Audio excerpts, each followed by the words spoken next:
Ladies and gents, boys and girls, pronouns of your choosing, welcome back to the Firefighter podcast. Today I'm joined by another fantastic guest. That's right, my guest today is my good friend Jimmy Johnson. I cannot wait for you to hear this one. But firstly, it's so important to me and to the podcast that we acknowledge the partners that are joining us along this journey. Now, I'm no fool, you didn't tune in to hear about the partners and the sponsors of the podcast, but look, without them, we would not exist. They are so crucial to this journey, and we get multiple requests from different brands that see what we do, see the incredible guests we have on, and want to get involved, but it is out of respect for our guests and out of respect for you, the listener, that we only pick and work with brands that have true authenticity and something they can add value to your life. You will only hear this at the beginning. It doesn't jump up any way through. I think it's so disrespectful when you hear adverts popping up in the middle of podcasts. It's so disrespectful to the listener. It's kind of like they've snuck it in there, snuck it up on you, and you weren't ready for it. So it's a few minutes of your time right here at the beginning. Let's see who the runners and riders are for today. Now, firstly, it's a really important shout out to our partner, William Wood Watches. Johnny's support, Johnny's informal coaching, sharing the wins, sharing his own journey, sharing the journey of his grandfather, and the journey of the brand William Wood Watches. Now, coming on board with the Firefighters podcast is not something they had to do. You know, William Wood Watches is featured in GQ magazine, The Times, Esquire, Forbes, and now they've made it to the dizzying heights of the Firefighters podcast. Let's get some realism. The reason it's so important to me, and I know it's so important to the brand, that they are aligned with the podcast is because it's about authenticity. So look, I would suggest go over to their Instagram, go over to their website, for your own benefit, but if not for that, do it as a favor to me, do it as a favor to the podcast. We wouldn't be gaining the momentum that we are without the commitment and support of this incredible brand. I was already an admirer and a fan of William Wood Watches long before the existence of the podcast. The company was founded in 2016 with the vision to create beautifully crafted British luxury watches from upcycled firefighting equipment, and they've got so many incredible designs, from the Valiant collection to the Bronze Sapphire to the Triumph to the Chivalrous. The detail that goes into making these watches is so incredible. Even so far as that the London Fire Brigade helmet is actually melted down into the crown of the watch. But for me, above all of that, and the thing that gets the most mentions of my watch, is the strap. It's fire hose strap. I know it's something they're so proud of. The straps are cast off Angus Duraline British fire hose rubber. You see them in the red, the yellow, I think there's the blue there now. There's just so much thought's gone into this. They are the longest serving partner of the podcast, and they hold a very special place in my heart, not only because I love the watch, not only because it gets a lot of mentions, but because I've seen this company evolve, and I know Johnny and the team are going to go all the way. So whether it's a retirement gift, whether it's a birthday gift, whether it's a gift to yourself, congratulations on a challenge, on a project, on a promotion, get over to williamwoodwatches.com and check out some of their incredible timepieces. And there you have it, folks. That's the names in the frames for today's episode. I cannot wait for you to hear this one. So without further ado, buckle up for safety, and I will see you crazy cats on the other side.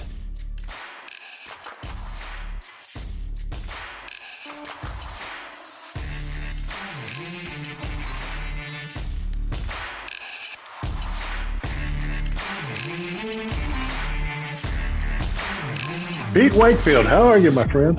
I'm great, boss. How are you? I was going to say good morning, but I think it's midday, so good afternoon in the UK. Thank you so much for rising nice and early. How you doing, brother? I'm doing great. Excited about this opportunity. You know, as I've had some time to look at what you've been doing over the past year with these podcasts, I really feel fortunate to get to kind of share a little chatter with you today. So. Oh, mate, no, the honor, without blowing smoke up your ass, the honor is all mine, honestly. I just love it, taking these opportunities like a time capsule. Do you know what I mean? I like to grab these moments in time. I've benefited so much from mentors, from, you know, people in all of the emergency services, and I want to try and give that to other people from the emergency services. And I feel if we don't take these opportunities to listen and learn, you know, then it's going to be lost. Do you know what I mean? We're going to lose all of these life lessons. Well, and I think that's something that's very strong and will come across in our discussion today. You know, as I've transitioned out of the fire service and now in the career as the Assistant Vice President for Campus Safety at the University of Texas at Austin, 51,000 students on campus any given time. You know, the connectivity with the students is important to me. We have internships and mentorship programs that students come through our office. And that's one of the first things I always tell these young men and women that come and sit with me. You know, I may be old, but I've gotten old for a reason. And I've had some life experiences, and it's really good to put things in perspective, because being 60 this year, I can still connect with 18 to 22-year-olds. We talk about different things, but I still can bring some analogy back. I'm a storyteller. I enjoy that aspect. Right. One of the things that I will say that, every time I open my mouth, a little bit of fact and a little bit of fiction comes out. So it's up to you to separate the truth from the bullshit. But, a story is better told embellished.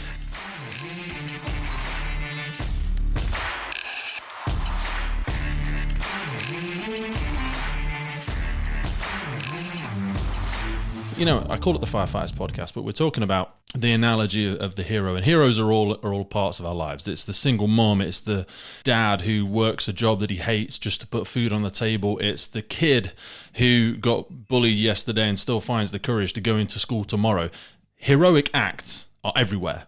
We just happen to have put a uniform and put a name to it, but everybody can be a hero.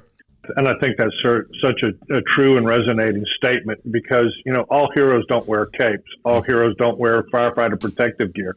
And you really called out some attention that the everyday average Joe or Joanne are just as special as anybody that is willing to do a job or a task. And those are things I think that we need to keep, relative in our society. So often we look up, the sports hero or the person that's got deep pockets. That's not where you find true leadership, true analogies of what is true and correct in society.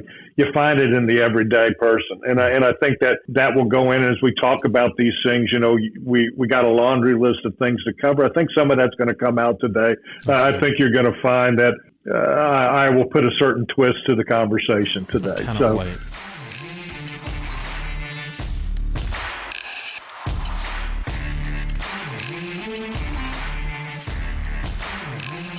Sounds like a plan. Let's do it. Jimmy Johnson, welcome to the Firefighters podcast. How are you doing, brother? Oh, Pete, it's a wonderful sunshiny day here in the great state of Texas. I would say I'm looking out the windows watching the birds fly by chirping, but my office is kind of a bunker, so I don't get that enjoyment. But things are great. Excited to be here. Excited for us to talk about some areas and maybe shed a little insight from part of the old guard here today. I'm really excited for our conversation today, so I really look forward. As a little bit of an introduction, give us a little bit of a whistle-stop tour, a background as to who your good self is and your time in the emergency services, please. Well, it's really interesting when we're young and we're growing up and looking at what we're going to do. The fire service wasn't my original chosen career. In the United States, there's a lot of opportunities, as they are at other places in the world. But I was interested as a youth being a park ranger in the National Park Service. Love the outdoors, camping, and things like that. And that's the way I wanted to go. We used to go every year traveling across the country, load everything in the station wagon in the 60s and travel across the country for weeks. And I really enjoyed interacting with those people that were knowledgeable about the places that we went. And that's what my chosen field was, a forestry major when I went to college. And I found out very quickly through 2 semesters of dendrology, which is the identification of trees by leaves and twigs, that's not what I wanted to do. That was forest management. That wasn't interacting with people. And I'm more one of those guys. I think you're going to find out today I'm very introverted as we go through this conversation. I'm sure we will. But I play an extrovert on TV to get the point across. I spent time. I've had a career in some type of public safety for over 40 years. When I look back, started in the United States Marine Corps. Spent time in our military service. I enjoyed that. I was a hard charger, kind of rough around the edges. In my youth, pushing the limits on everything I did. And went in the Marine Corps, and it really smoothed out and polished up some of those things. That's helped me be successful today. From there, I actually started off my career in public safety as a law enforcement officer. I was a beat cop in East Texas and did that for 4 years. Really enjoyed it. It was a different era back then for law enforcement officers. Back then, at least they respected the uniform if they didn't respect the person in it. Times have changed for a variety of reasons, but I had an opportunity to make a move across the country. My parents had retired and moved to Las Vegas. And when my father passed away, I was looking for an excuse to be closer to my mom. So I packed up the family and we moved west. And when I got to Las Vegas, they weren't hiring any cops at the time. They actually had a hiring freeze on. Wow. And the recruiter at the police department said, hey, why don't you go take that fire department job? They're looking for some people. And so on a whim, I did. And 11 months later, got a phone call and says, are you interested? And I said, yeah. And the rest is kind of history. Spent time, worked my way up through the ranks in North Las Vegas Fire Department. In the greater Las Vegas Valley, it's 4 major metropolitan police fire departments that provide service for 2.5 million people and now roughly about 50 million visitors annually. So it was something that was just a really good fit for me. Worked my way up, started bottom of the ladders. A guy pulling hose on a fire truck, was a ladder guy for a while. Worked in our training division and recruitment, and retired as assistant fire chief over our operations division. So firefighters and fire trucks. Spent time doing a lot of different things during that, wore a lot of hats, but outstanding career. And when I retired in 2008, my wife says, you need to find another job because you're driving me crazy at home. So we moved back to Texas from Las Vegas and settled here in the Austin area. And I currently serve as the Assistant Vice President over Campus Safety at the University of Texas at Austin.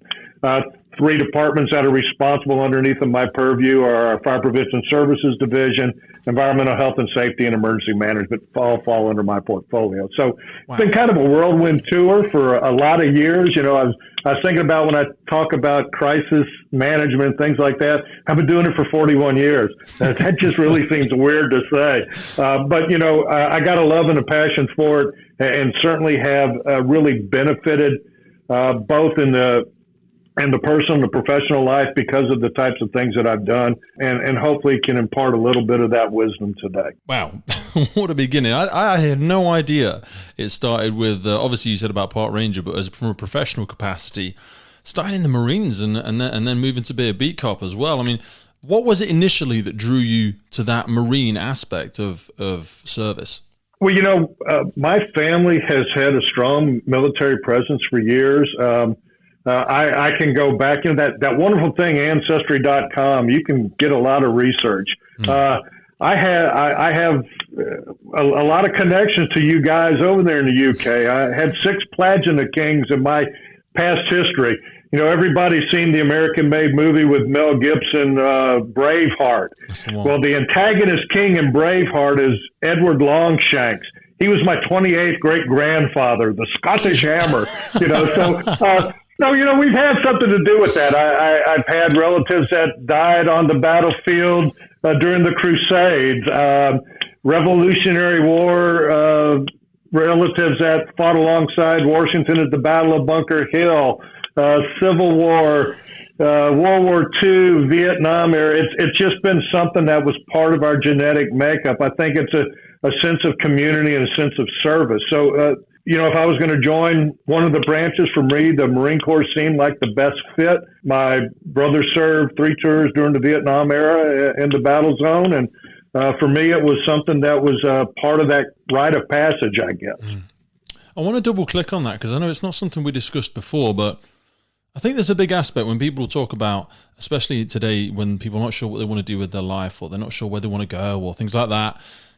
Some people subscribe to that mindset that unless you know where you've been, it's hard to know where you're going. And you reference your ancestry there, and if I hear you correctly, you speak of it with a great deal of pride. Do you think that knowing you've come from that rich history, did that give you a sense of, I have a responsibility to do this, or did it fill you with a sense of pressure? Because I know we've obviously had your son on as a guest previously, and we'll talk about Jared in the future, but he referenced it in his, and do you think it inspires people to know where they've come from, or do you think it can have an adverse effect?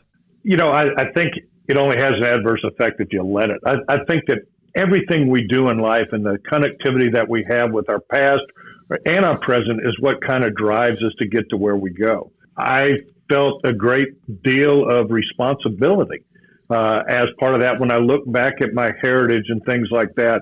Growing up as a kid, you always heard the stories back in the days before we were able to go on a computer and do things. That you had to get a genealogy done through some type of research process. And a lot of people don't know, but one of the biggest record holders in the world is the Mormon Church. And when I was young, one of my aunts had the genealogy on my father's mother's side of the family done, and that's when we traced back. So as a kid, I heard all these stories, and one of them was your ancestors came to the United States on the Mayflower. Wow. And I said, oh man, how cool is that? What a story to tell. Yeah. Well, then when it came time where you could pull up the thing and look at the manifest list, I knew what names to look for. No ancestors as passengers on the Mayflower. And I go, my whole life's a lie. But it really wasn't, because as I did the research on the other side, John Clark, who was one of my great grandfathers down that line, was the ship's master mate and pilot. He drove the boat.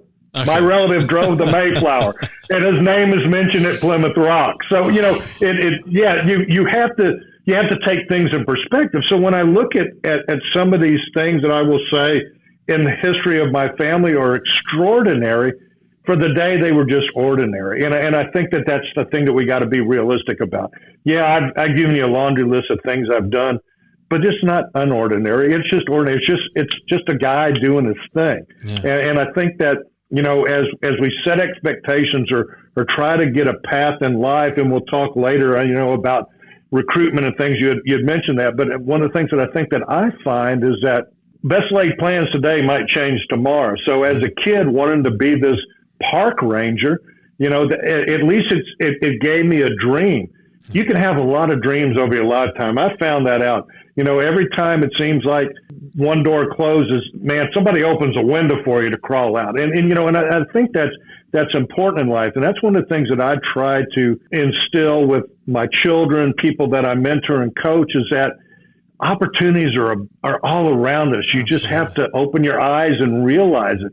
So many times we can't see the forest for the trees. We get stuck right here. I had a great mentor and a fire chief that was the one that promoted me to a chief officer, and he really took me under wing. And one of the things that he always would tell in a story and analogy was about knocking over dominoes.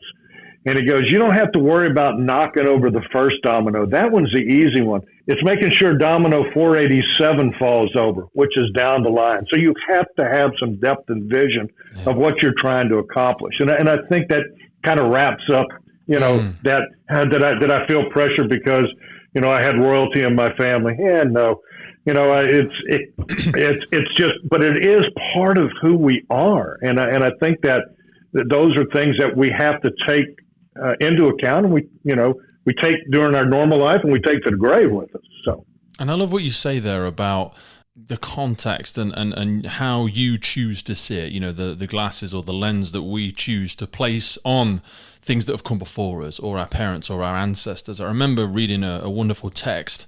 The gentleman's name escapes me, but it's the story of two brothers. You may have heard it. That their father was an alcoholic, and they're twin brothers. And one of the brothers goes down the same path. He becomes an alcoholic. He struggles to gain employment and struggles to sustain it, certainly.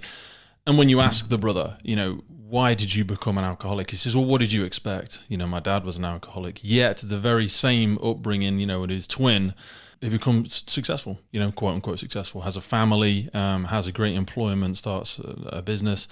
And they say, well, how come you became, and he says, because I was never going to become like my father. And it's just the lens which they choose to see that through. Like you said, you could look back at your history and somebody could see that and go, well, I'm never going to live up to that. I've got no chance. The overwhelming pressure is just too much for me. And there could be that sort of failure to launch, that non-starter. Whereas somebody could see that and equally go, wow, there is some evidence that my bloodline can do these things. I have the ability to blaze my own trail, or the footsteps have been placed for me to leap straight into. But you're right. It's entirely how you see it. I love that. Thank you. Well, steel doesn't bend under pressure. It gets tempered, and you make that sharp blade out of it. So, it's like you said, it's all perspective. All perspective, baby. Is it the big, and you look at some of the things you've done, Marines, it's cops. It depends how you want to look at it. Is this the beginning or is it the end? Each ending was the beginning of something else. And that's always the case. But some people just focus on the endings. And you said first about becoming a park ranger. All the things I hear from your past have all sort of sustained this same, what I would call strategy. You know, the difference between strategy and tactics. Everything you appear to have done has been from a position of service, to serve others, to protect others, to provide value for others. They may be different in their tactics. One of them lives in law enforcement, one of them lives in park ranger, and one of them lives in the fire department. One, you look after and mentor and coach students, but they're all in that same strategy of service. They always say it's easier to connect the dots looking backwards, don't they? When you look backwards and you go, oh yeah, right, now it all makes sense. But when you're living in the moment, you look back at Jimmy's career and you go, oh wow, it must have been planned out from day one. No, absolutely not. Absolutely not. Well, and I say a lot of times, kind of flying by the seat of your pants based on the experience. But everything I do is calculated and deliberate. As I've matured, I've got to that point. Somebody will say, God, you were talking about that 10 months ago and now it's came to fruition. Yeah, it's called Johnny Appleseed, and you got to plant that seed. You got to give it some sunshine and water and put a lot of bullshit on top of it before it'll germinate and get to something you can harvest. And that's what we do in our everyday life. We have to nurture what the process and the program is. And that works for the positive as well as the negative. People can put that seed of doubt in their mind, and they keep putting enough bullshit on there. Like you say, fear, oh God, I'm not good enough. Everybody hates me. Nobody will believe in me. I'm going to fail. And it's just bullshit. They've got no evidence to support that often, or they will just manipulate evidence to try and support that negative thought process. I wanted to go back quickly to serving in Las Vegas in general. I mean, it's referred to in some aspects, and certainly from a UK perspective, we've heard it referred to as America's playground. What is it like to serve the community there? Well, and I will say this for people that are never made it to Glitter Gulch, Las Vegas that community is more than just casinos and nightlife and that type of stuff. It was a wonderful place to live. I think because of the gaming industry and the mining industry in the state of Nevada is that there's a lot of resources available to do stuff. So a great place to raise a family. The schools and the school districts are tops in the country. Plenty of green space and things like that to do, even though you're in the middle of the desert. They put a lot to it. But it is a wild and crazy place. I look at time served on the department, the things that we did and the responses we went to, some of the big career fires that have occurred in Las Vegas over the years. A couple of years back, the deliberate act of terror that happened at an outdoor venue concert there. It is a place where things happen. 24-hour city, never sleeps, very much like New York, LA, some of these other big locations, but with just a different vibe. People come in to have a good time. In the early days when I was riding fire trucks, you work a 24-hour shift, off a day, work a 24-hour shift, off a day, work a 24-hour shift, off 4 days. So you work really 3 out of every 10. And so you had to do something with your idle time. Everybody worked a second job. I worked in the casino industry. I worked in the safety and security side of the house at one of the major hotel casinos in Vegas.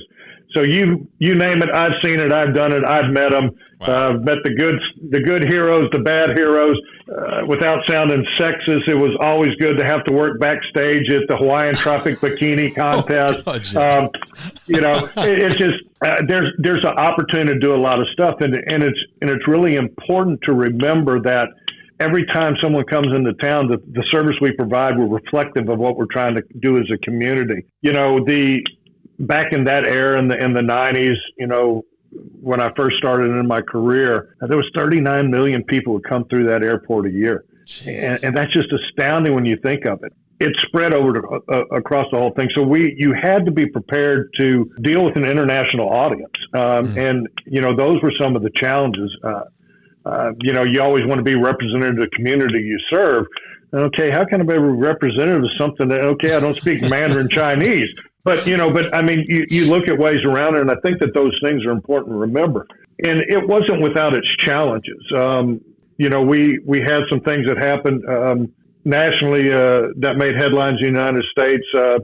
The issue with the riots in California during my career with the Rodney King incident. That wasn't isolated to Los Angeles. They burned up the west side of Las Vegas. We had strong gang activity the night that they burned Nucleus Plaza down, which was a big shopping complex. We had bullet holes in fire trucks. We were cutting 5-inch supply line with axes and driving out of there wearing body armor for 3 solid days, police escorts. It was a war zone.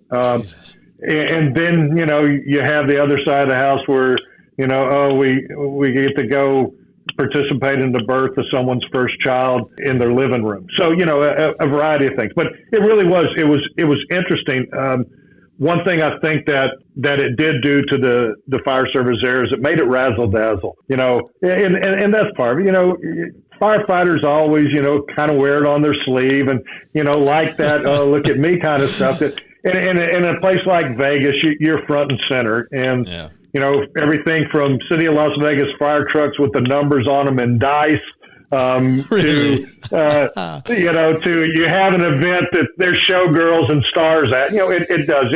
It plays with your mental fortitude sometimes. But it was a wonderful place to live, a wonderful place to have an engaging career at, with opportunities that abound. And during that time, I was also attached with the Las Vegas Metropolitan Police Department search and rescue team. They have a helicopter-based search and rescue team, and at the time in the 90s through 2000 was one of the top 5 teams in the world. High-speed, adrenaline junkie, helicopter, you name it, I've done it. High angle, cave, water, ice, been there, done that, got the hat and the T-shirt for it. But, it was great. And because of that, it provided some opportunities. In 2002, when the Winter Olympics were in Salt Lake City, Utah, we were requested to come up there as the only non-military search and rescue team to provide support for 39 days at the Olympics. So I always tell that story. I participated in the 2002 Winter Olympics, and people go, "What were you, a downhill skier?" No, do I look like a downhill skier? I said I participated. I didn't say I was an Olympian. But, yeah, so, I think it was the land of opportunity. And, as we talk about that, I kind of close with that a million different things happen there every day. It's quite a place to be. You must have been around some incredible characters when you first started out in these myriad of careers. I mean, we've spoken several times there about mentors and coaches and how people can influence your development at such an impressionable age. Who inspired you when you first joined, and or even as a child, who inspired you and why? Well, let's talk about the child first, and I'll talk about the career. As a kid, it was my father. I was born late in my parents' life. I have 2 older siblings. My brother was 18 years older than me, my sister 14. Wow. My mother had a series of miscarriages before I was born, so I was kind of that surprise baby for him. My dad was 41 and my mother was 40 when I was born. Born into baby boomers, they were born in 1920 and 21 and lived through the Depression and the World War II and all the things that went around with that. And I remember as a kid, my dad, at the time, he was a contract painter by trade, painted houses, and worked really hard, but was a very dedicated family guy, dedicated to his community. I was raised in the Catholic Church and Catholic school. My dad was a Baptist and non-practicing. Wow. You would have thought he was as tried and true Catholic as anybody. He went to church every Sunday. He did everything for that church because that's what my mother wanted. And people loved my dad. He was just one of those guys that inspired you to do things. He grew up, and we grew up poor. I never knew I was poor. Really? I did, and then I thought, I got to go to Catholic elementary, junior high, and high school. And at high school, there was a tuition with that. I didn't think about nothing about it. Back then, it was maybe $100 or something like that. My dad worked 2nd and 3rd jobs to pay for me to go to Catholic school. When I went up to college, the same thing. I paid my way, but they'd give me little fuzzy pocket money, my dad would call it. And I remember I would come home on a planned visit. There'd be a box of groceries to go back with me. We'd eat really well at home. Then I'd sneak in 8 or 9 days later unannounced, and my parents were eating bologna sandwiches. Wow, they were sacrificing so I could have stuff. So those are the things to me. I mean, my dad was definitely that give you the shirt off his back kind of guy. And I try to live up to that. I'll never be the man my dad was. And I don't need to be. I need to be the man I am. But he really was inspirational for me. And fought a lot of demons after World War II. You talked about it earlier, mentioned everything. My dad was an alcoholic. I never saw that dad because he was 25 years sober by the time I was born. But he still struggled with that. I remember as a little kid, he had a top dresser drawer, and there was, there's poker chips in it.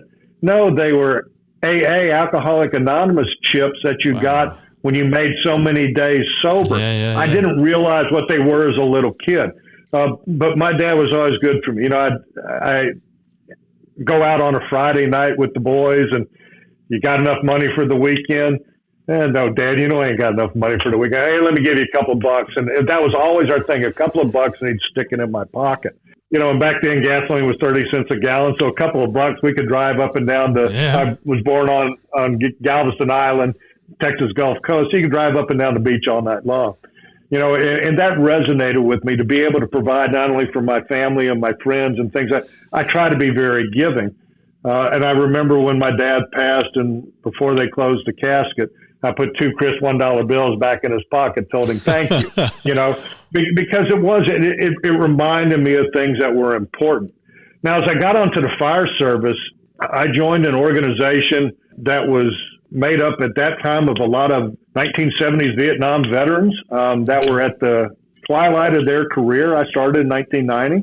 And when I first got there, I got assigned to A platoon, and everybody was like, "Oh, you're going to be down at central headquarters with Stedham and Whaley and these guys." I'm like, "Who are these people they're talking about?" So I get there, and of course, everybody asks you where you're from. And so instead of telling them where I was born, I told them the last place I had been, and that was Nacogdoches, Texas. Small East Texas town. That's where I went to college. That's where I stayed and was in law enforcement. And one of the chief officers quipped and says, "Well, you can't be from Nacogdoches. We already got 2 guys from there." I said, "No way you got 2 guys from Nacogdoches, Texas." "Yeah, Chuck Stedham and Chuck Whitaker, they're cousins." Well, I had known the Whitaker family because I had arrested a lot of their siblings when I was a law enforcement officer. And so I go down the apparatus bay, and they said, "You're on engine 151, and Chuck Stedham is your engineer. You'll find him. He'll be on the crawler underneath the fire truck." So I go over there, and I walk up, make some noise, and he rolls out. And it was that era. He's African-American, and he had the perfect hair with Jerry curl in it and all this. And out rolls this suave guy from underneath the fire truck. "Who are you, and what are you doing in my fire station?" And I said, "Chuck, I'm Jimmy Johnson. I'm from Nacogdoches." And he goes, "Oh, well, we get into this argument." And he told me who his mother was and who his mother had worked with and for. I said, "I know them people." And we got talking about things, first dead body call. And I made a reference to a woman's name. He goes, "She used to babysit me when I was little." And we hit it off from there. And Chuck took me under wing. I started a career in fire service at 29, so I wasn't one of these snotty-nosed kids. And he realized that. And so really provided me good guidance. And through my career, we paced what we did. As we moved up and promoted, when I went into the training division as a training captain, he and I were in the training division together. When I was made a chief officer and over that side of support services, I promoted him up in the training division. So we were always lockstep. And to this day, and I've been retired 13, 14 years now, every time I go back to Vegas, I still go see Chuck. I have 2 close friends that I go see out of a department of 225, and do that, or the phone will ring now, it'll be him on the other end. "Hey, homie, what's up?" And we've created this lifelong bond. He was an older guy when I got there, and I think now Chuck getting ready to turn 80, but he was one of these characters that, he was about, do I have to do it the way you tell me, or can I get it done? When he'd come and we'd be arguing about something, some training component. "Do you want it done? Do you want it done how you want it done? Just let me know. It's that way I can get out there and do it." And we'd be having a heated discussion, and he'd look, "Oh, it's 11 o'clock. It's lunchtime." And we'd quit the argument, go have lunch together, then come back and start over again. We were so in tune with each other that we could appreciate the feedback. And so I think that, when I look at those people that were inspirational or characters, Chuck was definitely one of them. I mean, he'd fall asleep in the dormitory. We had squad bay, so it wasn't private rooms back in those days, big open squad bay. And he had a TV in one. He controlled the remote, so you'd always wait for Chuck to fall asleep so you could take the remote out of his hand and put on what you wanted to. He'd be dead asleep, leaning against the wall with that dang remote in his hand. You could always tell where his spot was because there was a stain from the Jerry curl on the wall, but the hairdressing. But, just a salt of the earth kind of guy. I consider him family. He and his wife, every time we go back and we visit a couple of times a year, I still have family in Vegas. I go back and we get together and break bread and have a good time and laugh about the past and laugh about the present. Man, I want to just go back and ask about your dad. You said about him being a strong part of the church and stuff like that.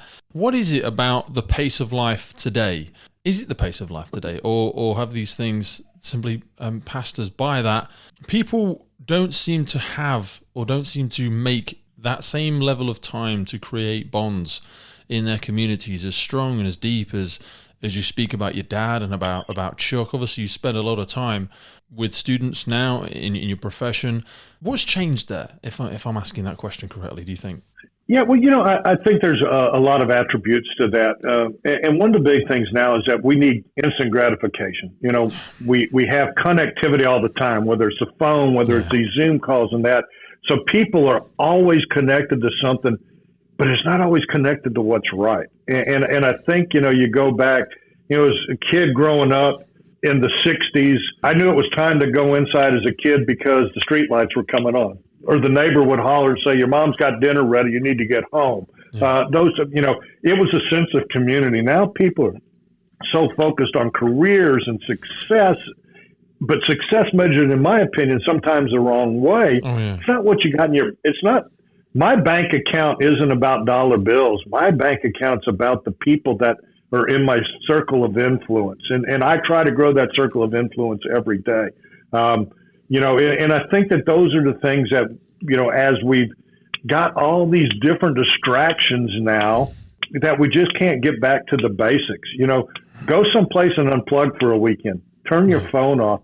I'm a guy who's on call 24/7, air quotes with that. But, here not too long back, we had a break and I actually didn't answer an email for like 4 days. People thought I had died and fallen off the face of the earth because the expectation is there. And I think that as a society, we need to change the expectations. We need to get back to what's important, friends and family. Yeah. We need to get back to, I think, civility to a certain extent. I used a term and a little off-colored. People now have Facebook balls. They'll put something on social media that they would never say to you in person or to your face. Yeah. And I think that that's just changed the whole decorum of society. We need to get away from that. We need to get back about, the golden rule, do unto others as you want them to do unto you, even if you don't get anything in return. Be the person that you aspire to be. Gandhi made some of those comments. I'm not going to get into analogies about some of these great world leaders, but, if you want to make the world a better place, you got to be a better person. And I think that those things all drive true kind of as we look at public service careers and things like that. You have to do it for the right reason.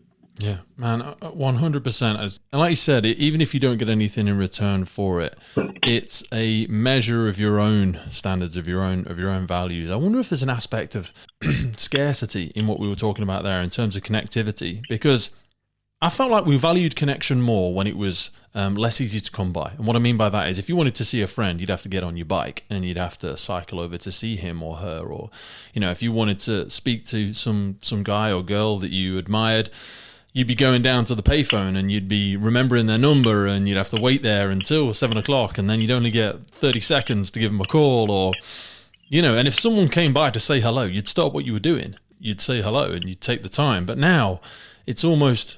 because it's less rare, because we're constantly connected, it's like we value it less. And you see it when people can be in the room with somebody and they're not giving them the attention, they're not giving them respect. Well, you have to make adjustments. I married the right woman the second time. And when my wife Diane and I were dating, I was in Las Vegas. She was in Anchorage, Alaska, literally thousands of miles away. And we had to develop a long-distance relationship. Back then, writing a letter. I would write a letter and send her a letter. We would talk 3 times a week because long distance was expensive, and we'd start at 11 o'clock at night because I think then it dropped to like 10 cents a minute on your phone bill. Think about that now. Now you use this and you call. We're talking halfway around the world here. So spoiled. 6 hours time frame different, and there's just we wouldn't have that opportunity, 20, 30 years ago. And I think that, while there are good things about, the Industrial Revolution and technology and what's the next big thing, people sometimes forget where they come from. And I think that that's the important thing that keeps us grounded, is remember that. And as we talk through this, I'll kind of mention that as we talk about family and, the family profession and things like that a little bit later on. But yeah, it is. It's important. You mentioned earlier your time in the training department. So reference, you came in, you joined at your station, you met your then what became mentor. What was basic training like for you, and how long was it?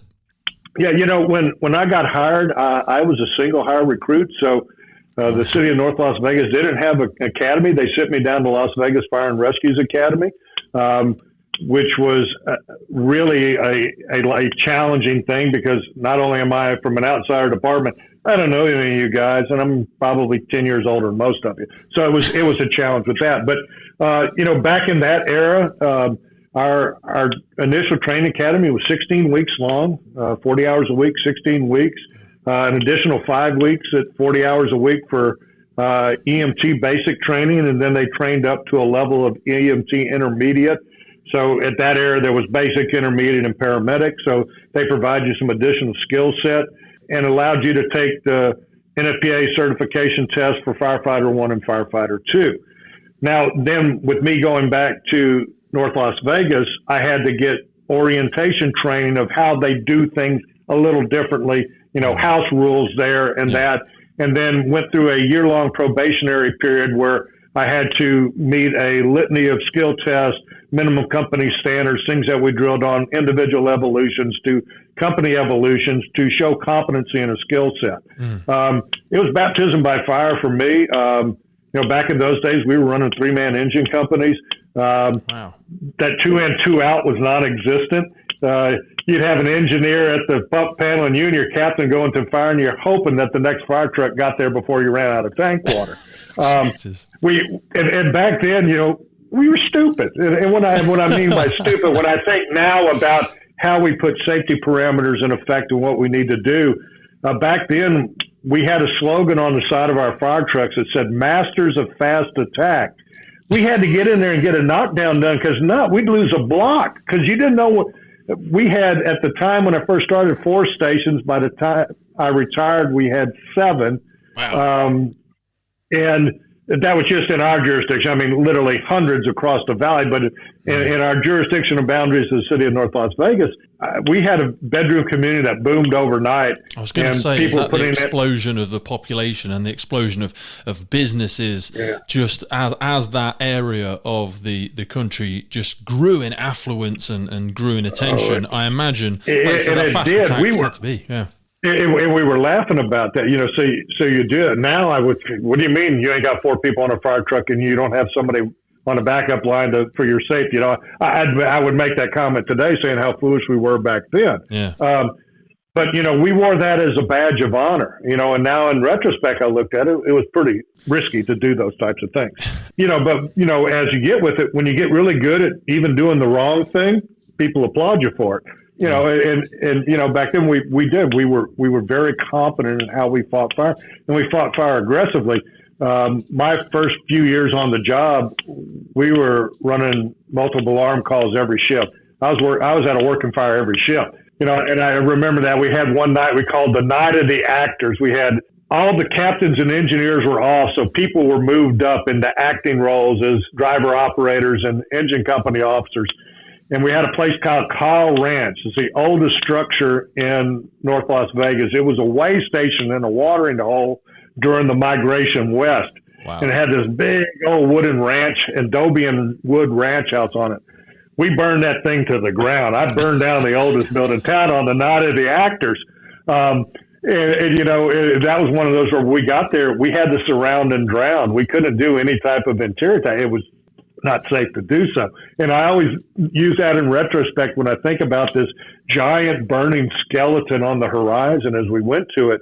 And it reminds me very quickly that history can change in an instant. And it did that night. So, so for me, there was a lot of opportunities, and we had a very active platoon that I worked on that trained all the time. And I think that was one of the emphasis of why I went into the training division. I had a boss. I was sitting number one on 2 promotional test lists, one for an engine company officer and one for a training captain. And, they asked me, which one do you want and why? And I said, well, if I ride a fire truck, I can do that job with my eyes closed. I got more hours in the seat acting than anybody on the department. And I'll have a crew that'll always be changing. There'll be 4 guys that'll be promoting out from underneath me because I'm going to prepare them for the next step, prepare them for the next job.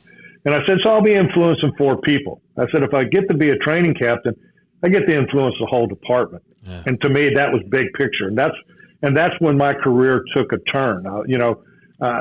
Loved the camaraderie and the station aspects and what you get with being a ground pounder, a guy pulling hose and all that. So it was a transitional change for me, but I think just as rewarding when I got in there and was able to make sure that my people were competent and that they could go home at night. Mm-hmm. When I retired as assistant chief over operations, there wasn't a night that I didn't worry about 225 men and women. Really? And that was challenging. And when I retired and got here, I said, I ain't got to worry about that anymore. Well, now I worry about 51,323 students every night. So, it's just a matter of scale and perspective. So we never get, if you're a person that has accountability built into your DNA, it's going to be with you for life. Mm. You said there about, having this responsibility and having this sort of obligation of service to these wide amounts of people.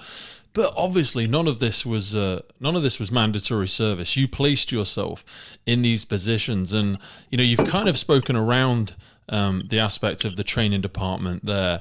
But I want to just double click. What was it about being in an environment of continuous personal development that you felt so drawn to? You've spoken about being able to influence other people, but hearing the passion that you convey now, all these years later. I know it's not something we've discussed before, but what is it about you that has that relentless? You said about even growing your circle of influence on a daily basis. Why is that? What is it? Because I agree with you, and I see so much of it in myself. But what is it? What is that to you about that personal development continuously? Well, Pete, I think what resonates probably the strongest in me is that 100 years from now, when somebody turns back the pages in this non-existent history book of my life, I want him to say, that guy and the people that he was around did something good. That's the legacy I want to leave. Right now, I part of my legacy is a next generation, 3 sons as firefighters, providing public service to a community. And, that's something that I'm proud of every day. Yeah. And when we look back, and for, I'm saying for me, for I here, but, as certainly as I've transitioned into this leadership role at the university, it's about the people that I work with and the people that work with me. They don't work for me, they work with me. And, as an assistant vice president, I sit at a different level, but I'm down in the trenches with these people, making sure that they have the tools. I'm a guy that knocks down roadblocks. You got something, traffic jamming you, I move it away so that you can get your job done. And every time that they talk about how wonderful a job I do, I said, yep, boy, doesn't my team do great work? Jimmy, my team does great work. And then every now and then people are on, well, Jimmy, sometimes you just need to say thank you. Okay, thank you. My team does great work. In 2019, I was very fortunate. I got recognized as the National Campus Safety Director of the Year for Higher Education, and here in the United States. And it was an opportunity. Yeah, I was the figurehead. I was the guy standing on stage that got the cool little plaque. But what it allowed me to do is showcase the wonderful work that the people that I'm associated with do on a day in, day out basis. Yeah. How we really make a difference on campus for research and education, that mission of the university, and how we influence people's lives and make it better. So, for me, when I think about that and I think about legacy, those are the things that I think call me to order, give me my marching orders, is that I want to leave the world a better place than I found it. And I try to do that every day. You know what, and I think indirectly you alluded to that only a short while ago when you said about leading your crew or leading your watch or leading your station, leading the team there.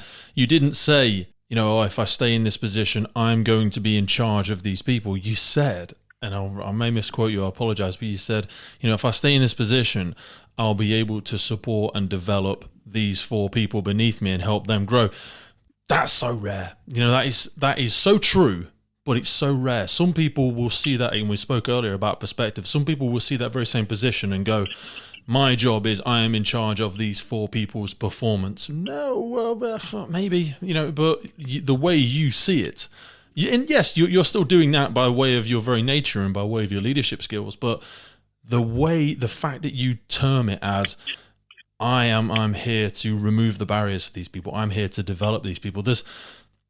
You demonstrate so many wonderful aspects there. I wanted to ask you, in these vast levels of experience, having worked under some great leaders and having probably indirectly demonstrated some fantastic leadership yourself, what are those aspects, those qualities that you really see shine through with great leaders you've worked with?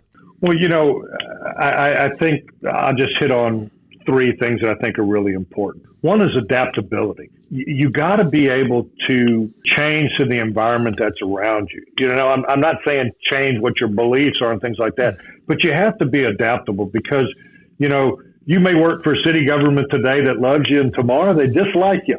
So, you have to be able to figure out, everybody has a button that needs to be pushed. People find the rewards in different things. So I think that you have to be able to look at a big picture. The entry-level firefighter has a 1 inch by 1 inch mosaic square tile, and he sticks that on a 20 by 20 foot wall. It's not till you put all them other mosaic tiles together do you get this mural up there. And I think that, those are things as we look at perspectives, how do you adapt to a changing environment? Yeah. So, great leaders have the ability to ebb and flow based off of situations. I think servant leadership is highly important. You have to be doing it for the right reasons. You have to be willing to put in the effort. You have to be willing to have accountability. You have to be doing things that provide you bearing of your soul and not like, fire service, I got gold bars or bugles on my lapels. Look at me. That's not what it's about. The best leaders are great wingmen. They start for someplace else in the organization. Your leader ain't always the guy that's up on the pedestal. That formal, informal leadership that you have around the fire station, things like that, it's not developed by rank. It's developed by the way you interact with people. And that's one of the things that now I really try to push. I want everybody in my organization to have a voice. Our people are extremely talented. And how can I give them some place to amplify their voices as they try to do stuff? So, I think that those are, just quickly 3 traits that I think are important to great success when you get into any type of leadership position. Yeah. And what I would remind our friends out there, the men and women that are in fire and emergency services, it's not a rank that makes you a leader. It's the fortitude that you have inside of you. How many people every day show great leadership qualities just by doing what they do. I think you said something there which was incredibly relevant to our current environmental situation as well. And I feel like this past 2 or 3 years, or God, however long it's been now, that we've struggled with this global pandemic, it's kind of indirectly encouraged people to develop a little bit of an emergency services mindset, because you said about having that adaptability to an ever-changing environment is something that many leaders, many strong leaders are able to exhibit.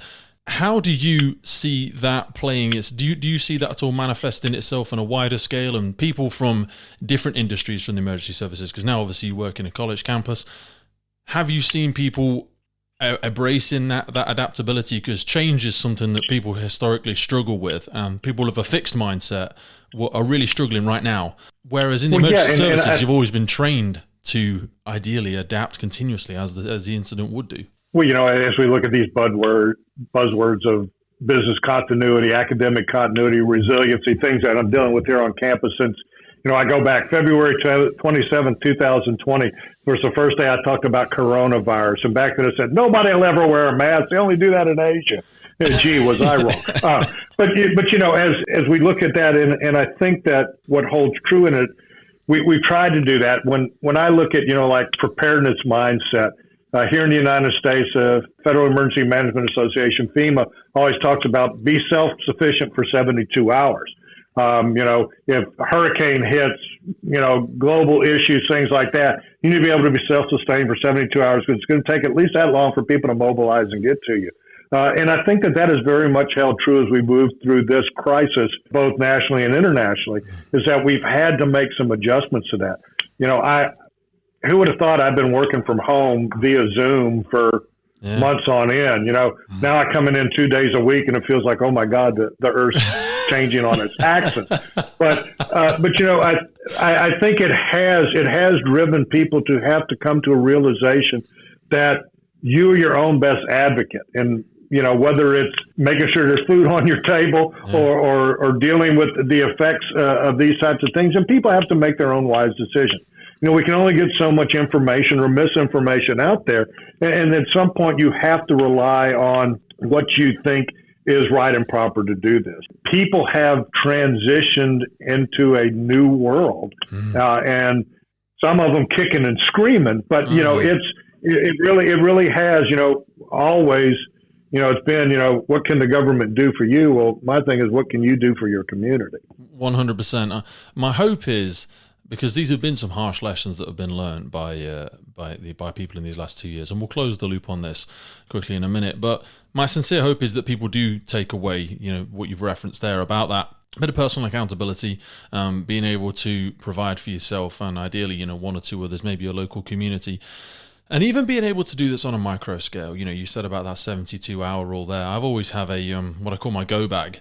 Whenever I get back from work or whenever I get back from a tour or whenever I just get back from the gym or a day out, I always restock my bag. And what tends to be in there is a couple of liters of water, some almonds, and spare pair of clothes, basic things like that, a spare phone charger and things like this. I don't remember where that originated from, but it always tends to be the case. So I know that if I get a call for overtime or I need to go and pick up one of my children from somewhere, that I've got some food that we can all eat, and I've got some. And some people feel like it sounds so ridiculous. It's not difficult to do, and for the one time a year that you really need it, and it's just a small example of what we should all try and. I'm not saying we should all do what I do, but just that aspect of self-reliance. I think we have an expectation that. And the government want to look after us, and everybody wants to try and look after us, but it starts at home. You've got to be able to, and also you can't help other people from a position of weakness. You've got to be able to be strong physically, financially, emotionally, educationally, to be able to help anybody at all anyway. Well, and that right there is an example of leveraging the high ground. You're on the high ground there. And I think that, it is important. Plus, God, at least once a year you get to treat yourself to an 11-month-old energy bar that has a, hey, when one of them kids wants to hear, eat this, son. And I think that, all joking aside, but those are the things, we take too much for granted, and sometimes we have to be a little bit more open-minded and realistic about it. We've said there about a number of sort of challenges that we've faced only in even these past 2 years, but I wanted to think now, reflecting back on your career, what were some of the most challenging things you experienced, and I suppose, were you ever afraid in the job? Yeah, it's if you're not afraid, then I think you're brain dead, because it's a job. No matter how hard you train for, no matter how good you are at it, it can kill you any minute. And it's the gift that keeps on giving. It can kill you after you get off the job too, whether it's mental health issues, whether it is cardiac and respiratory issues, cancer prevalent in the fire service for retirees. Those are things that I think that sometimes we kind of just glaze over and don't talk about. But some of the hardest things for me, I think for me, was some firefighter deaths and injuries. When I was working on the line, we didn't lose any firefighters to structure fires. I had some close friends that died of cancer that were on the job. And one of them took him years. He fought the hard fight. Another one was a specimen of a guy. And, we talk about this. We're going to talk about Combat Challenge here in a little bit. He was an over 40 champion back in the day. About 6 months after he got that over 40 championship, he came into my office one day because I had a big thing of water in there, and he'd fill up his water jug out of my big 5-gallon bucket. And he said, "Man, I'm having a hard time swallowing today." 2 days later, he was diagnosed with throat cancer. 17 days later, he passed. Jesus. And he was a chiseled specimen, Adonis statue. So it'll get you in. And that was very hard for me. I was very engaged. He was a good friend. It was probably our first full fire service funeral that we had hosted during my career. And I was responsible for a lot of it. And stand and watch over caskets isn't a fun thing. No. It's a duty, and it's a duty that shouldn't be taken lightly. But all that, and then was over with, I built a videotape to give to the family, to the daughter who was little at the time. And God, now his daughter Brittany's a young woman. I saw some posts there. She got kids of her own. And, it's just, how do you get through that? I had a firefighter. We do, firefighters here in the United States do boot drive to raise money for Muscular Dystrophy Association. It's one of the sponsored charities that they do.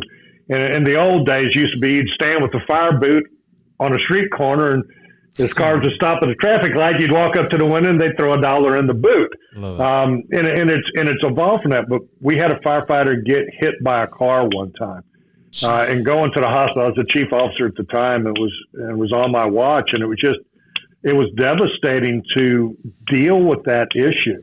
And then sometimes you deal with things that are indirectly related. I had a fire inspector whose wife had a closed head injury in a freak accident. She got blown over in a heavy wind, bringing in the trash can from in front of their house. This woman was like 85 pounds soaking wet, and a 50-gallon trash can blew her over, and she hit her head on the curb. And when we got to the hospital, I heard about it. I went over there, and he was there for a bit. She's in this coma, not doing good, and he just can't handle it. He leaves. Yeah. And we didn't know what was happening. We couldn't find the guy.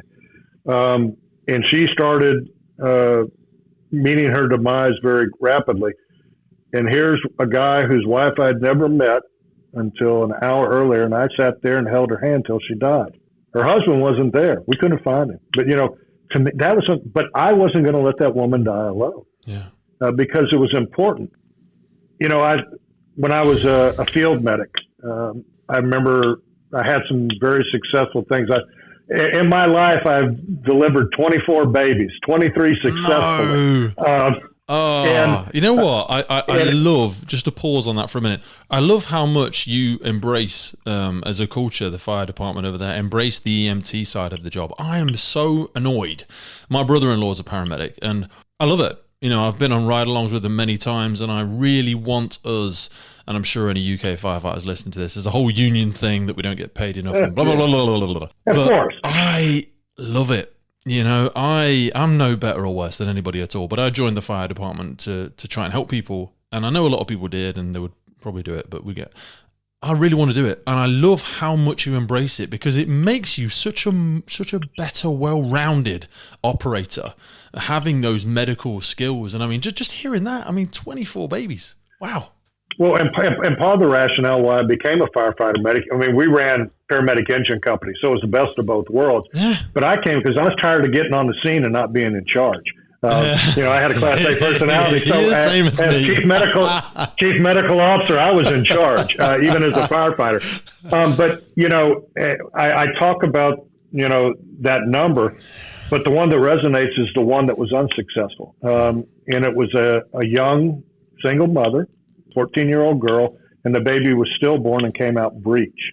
And when I got to that call, my engineer and captain at the time, I was working on a rotation with a crew that I wasn't familiar with. They wanted nothing to do with it. And if that young lady wouldn't have kept it together, I think it would have really got me. To this day, I still feel solemn when I talk about it, but because she was able to hold it together, I was. And that was a series of about over a 4-month time. Ran on a few crib deaths, SIDS babies, had about 5 kids die in a period of about 6 months. And at the time I had little ones, and it resonates back at home. So, those are things I think that, when I look at, hard facts, and then, there's some other things like, lack of support from city government or elected officials. As a chief officer, we experience some of that. Or, when you're vying for the same budget dollars as other departments are, do you really need another park? I really need 10 more firefighters.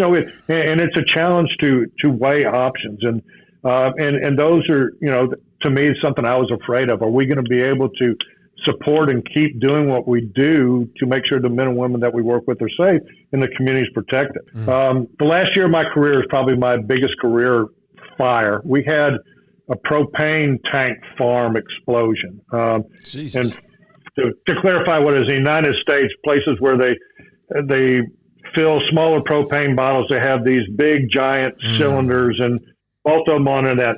And we got a call on a Friday night about 9:20 in the evening. Units responded to this location. There had been multiple detonations to start with. When it was all said and done, a bunch of 3,000 pounders and then 2 30,000 pounders blew up. The second one, it impinged and it burned for about 46 hours. But I had gotten the call. I was on call that night, so I was going to respond to this major incident. And Las Vegas really is a true valley. So the valley floor has mountains around, and I lived on the south end of town and coming in, so I can see across the valley at night coming in. Beautiful downtown, Las Vegas Boulevard and the Strip. You can see all that. Well, I'm on the radio talking with one of the units that just arrived on scene. A group of guys I know that I had worked with when I was riding fire trucks, friends of mine, and they get there and they made the initial call, and then the vehicle I in shakes because a 30,000 pounder detonated, and it was a mushroom cloud of fire up into the sky. Wow. And I go on for a radio check and nobody answers. I thought I lost a crew that night. They were hiding behind a building checking their shorts. That's why they weren't back on the radio. They hid behind a 200,000 square foot warehouse that was cinder block walls. It moved a roof 8 inches. That's how big the blast was. It would have killed them if they weren't smart enough to realize we got here. This is turning bad real quick and do it. So that was the big thing that scared me was having to tell someone's spouse, significant other, parent, brother, sister, little Johnny's not coming home tonight. Those are things that really scared me. I was never scared for myself. I've been involved in roof collapse, still have the aches and pains from building falling on top of me before and things like that, and flashover and all the neat things that people talk about.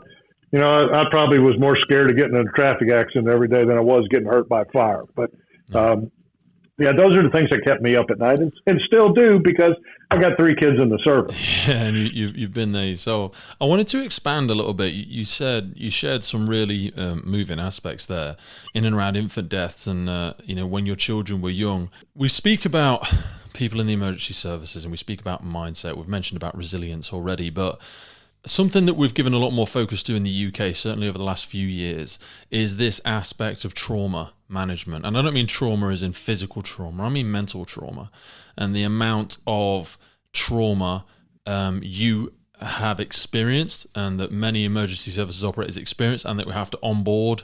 How did you deal with that? Did you have support in dealing with it? I'm a trim officer in the UK now, and we try and have systems in place to help people decompress and help them sort of pull that pressure release valve. But you shared about your father having challenges coming from, a very, very traumatic environment that he had to operate in the war. Did you experience any of that kind of support, or what was the attitude towards mental health back then? We had a group, it was called TIPS, and it was an acronym for that same type of stuff. Back then, I would say in that era, though, people didn't want to express their feelings, and that was challenging. I'm a talker, so people had to listen. I was good. I certainly had a good support system at home. My wife was wonderful about open an ear and listen to that, and this is a challenge to do those things. I made mention about my dad and those types of things. He saw some trauma during World War II. And every story my dad ever told me about World War II had some funny twist to it. He didn't tell me about the blood and gore, other than one occasion, everything, because he wanted to channel that out of it. And back then, stoic, you didn't talk about that, and that's the thing that I think is important. And, that resonates with me as I talk with my children. When I find out about a bad call or I see something on the news, that's their engine company number. How you doing? Good, Pop. No, how you doing? I encourage them to look for outlets, positive outlets. Too many times people use the wrong things, medication, alcoholism, illicit drug. That's not a solution. No. That just masks the problem. And I think that when we take the stigma away from mental health issues, and I think we've come a long way over the last 30 years, but as we continue to take the stigma away from that, more people will get the help that they need, whether it's people in the fire service, our veterans, people that do everyday jobs. There's all kind of trauma in your life. Get help. Get help. I think it's because it kind of there's at least two sides to every single issue, I suppose, but there's kind of two things happening here. We've given it more focus in this era. However, as we alluded to earlier, the art of conversation, the art of communication seems to be dwindling at the same time as we're trying to give greater support. So I suppose, without wanting to put words in your mouth, do you think indirectly, I feel like fire service culture and cultures in emergency services felt stronger, a little bit stronger back then, when we were perhaps a little bit more connected, and they fulfilled the role either through dark humor or being able to vent and being able to express things. As our art of communication has become weaker, that's where we see these more professional services coming through. My hope is that we're able to have a complete handover.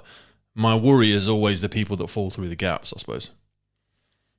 Yeah, and I think there's a lot of truth to that. I can remember, as I talked earlier in my career, where we slept in squad bays, and now a trend is private rooms and things like that. And I think that breaks down the integrity of a crew. You have to try harder. Now you can go lay on your bed and close your door and stream something on TV, where you used to have to come into an agreement with 8 people what channel you're going to watch tonight on the television set. Yeah. So, and I think that those things really do play an impact. And, and one of the things that we're seeing too is, and not blaming anything generationally on folks, but, we're getting to the point where people are coming from mama's house to the firehouse. They have no life experience. And that's a big change. I can remember early in my career, a firefighter came running into the kitchen. Jimmy, do you like baseball? I said, yeah, I love baseball. Oh, man, come into the dorm.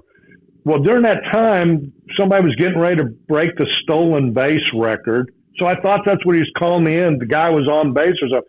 No, he called me in to play baseball on a video game with him. No, we don't do that, So, it's how we see things from a perspective. Yeah. And using that mama's house to the firehouse, I think you have to have some life experiences, no matter what they are, to really get you in the mindset to go into these types of career fields. Yeah. And in turn, back to the original thing about getting help and getting interaction and interconnectivity with people. Yeah, I think that interaction aspect that you referenced there, because for myself, it sounds like you went across a breadth of different careers before you came into the fire department.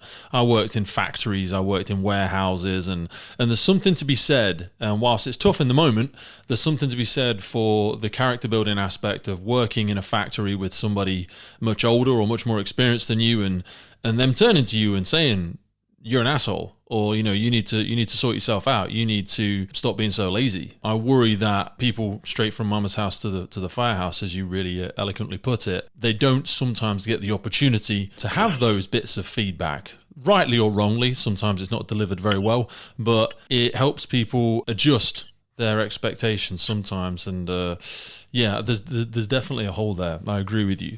I wanted to ask, on the other flip side of the coin, what was your proudest moment in the job? Oh, God, man. And I'm going to go back. Probably that first baby I delivered in the field. And I like telling the anecdotal story on it.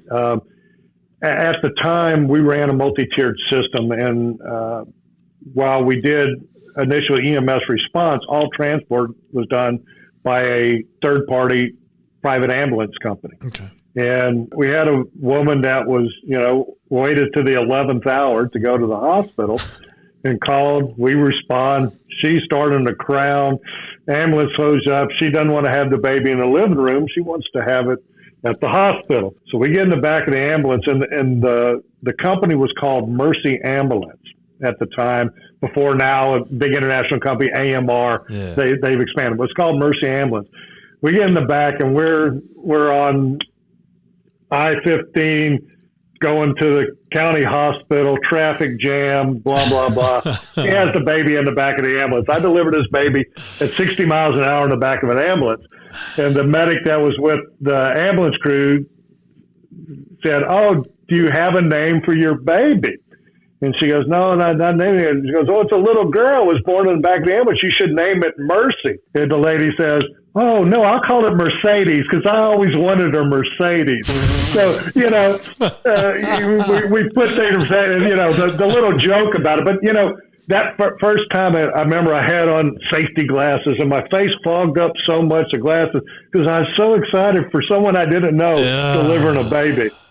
And then I think probably I'm going to route two other proud moments into it of the time in there. We got a call, elderly gentleman needs to go to the hospital. And we get there and walk in. It was a hoarder house. The guy had stuff all over the place, rabbit trail to get into the bedroom. We have loads he of was them. About loads of them. He was about 90 years old, congestive heart failure, not doing well. And he had an old black and white TV with the antenna on the top of it, the rabbit ears. And baseball game, was summertime, it was hot in there, baseball game was on, and he's watching. He says, "Can you go adjust the thing to make the screen look clear?" So I go over to Megan and gets it in, and he goes, "You like baseball?" Again, people ask me that question, it seems. I said, "Yeah, why?" And he goes, "There's a ball on the counter over there. Pick it up and bring it to me."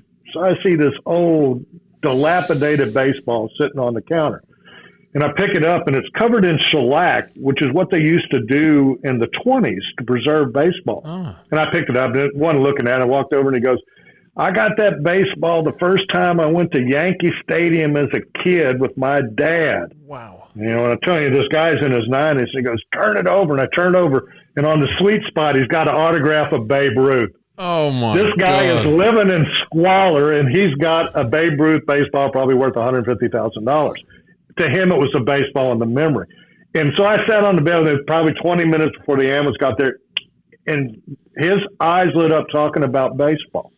And, it just made me feel good because I knew he was not long for the world. Yeah. So to me, showing compassion, I think those are things I remember. We had a lot of elderly people that were in our first in run district, and, sitting with the spouse after the husband or the wife died. Those are the things I think I cherish the most, or because it allowed me to be a little vulnerable and a little human. Yeah. I've run accolades, awards, done cool guy stuff. That's not my proudest moment. My proudest moments are that on the job where I actually was able to touch somebody emotionally.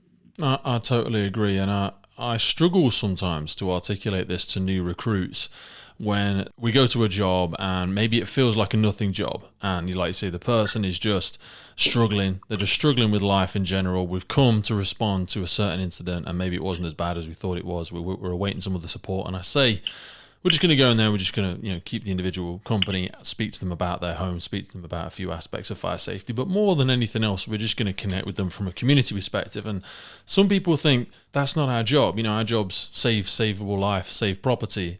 And I struggle to get across the importance and significance of the role that fire departments can play in the community now. And I know things have changed a lot since you first joined, but what role do you think the fire department plays in society now?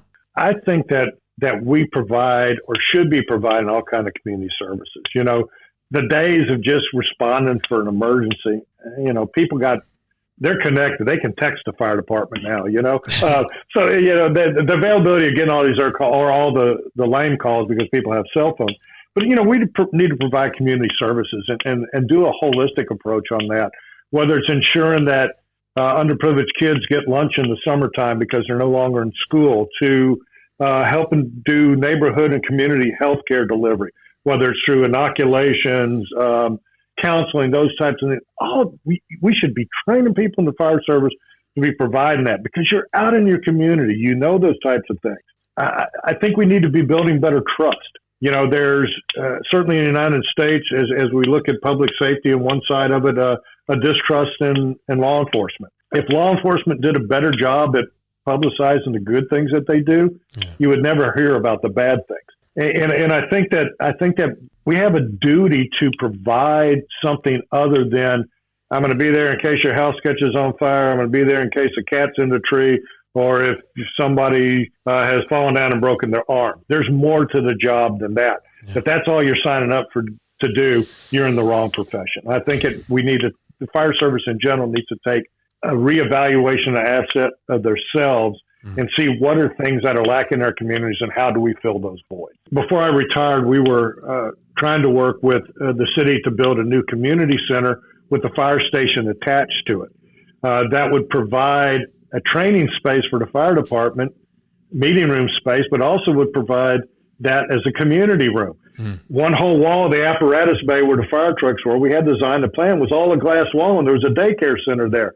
So little kids could look at the firefighters through the window. We were doing safety courses, these safety towns associated with it, so they could learn bicycle safety and stopping at lights and crosswalks in a little miniature town. Those are things that be inventive in the way that you take an approach and do something different. You can only teach stop, drop, and roll so many times. Now, we need to teach it 100,000 times, but you can only do it so many times. When I got in this position here at the university, I acquired a very expensive Sparky the Fire Dog costume. It is movie quality. And people go, well, Jimmy, that's for kids 3 to 10.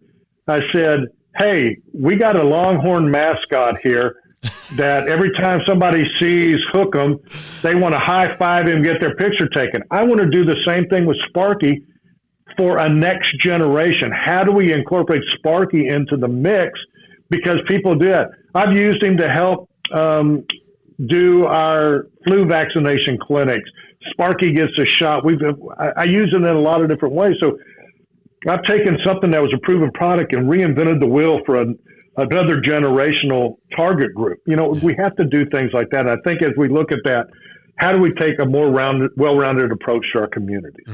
And even not to want to make it political, but to continue to make ourselves, as our communities predominantly become safer from the risk of fire and hopefully road traffic collisions and things like that, we have a tremendous skill set. We've got a great length of history, and we've got a great position within a lot of our communities that people trust us. We stand for value, we stand for good, and to be able to make ourselves more significant and more important to the government, for want of a better description, the people that have the dollars, we have a wonderful opportunity. We really do, but we've got to, like you say, rethink about the way in which we add value to the people within our communities. I wanted to, in the U.S., the fire service has been in existence since 1736. That's 338 years. So if you put that in perspective, wouldn't it be great to work ourselves out of a job because we've solved all the ills of the world? It would be good to put an end date on that 1736. I would love to see that. I'd hate everybody to be out of a job, but wouldn't it be great if we could put our focus someplace else instead of having to do that?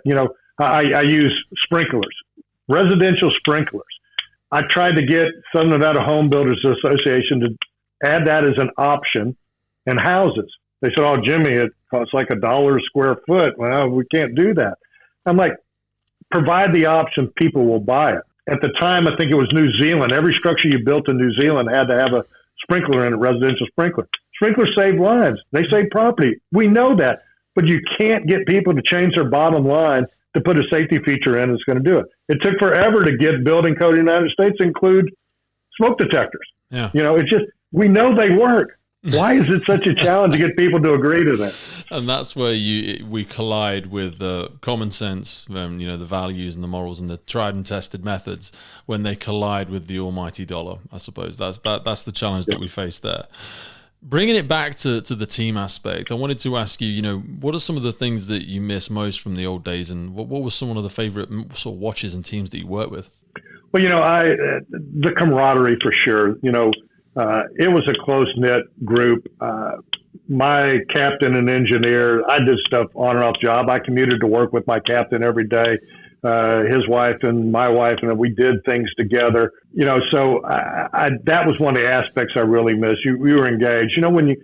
When you work 24-hour shifts and you're with those people at the firehouse, you're probably with them more waking hours than you are with your own family. Definitely. So, you create that. And I think that sense of family and friendships and enduring friendships are important. During my career, probably the two standout stations for me were Station 51 and 52. Station 51 is where I started. It was our headquarters station. A aerial apparatus, 2 engine companies and a rescue there, and battalion chief out of it. And I worked on the busiest engine company in our jurisdiction. So got to do a lot of stuff, and it was some really great people. We had fun there. It was back when you still could have fun, when people were thick-skinned and you could tease them.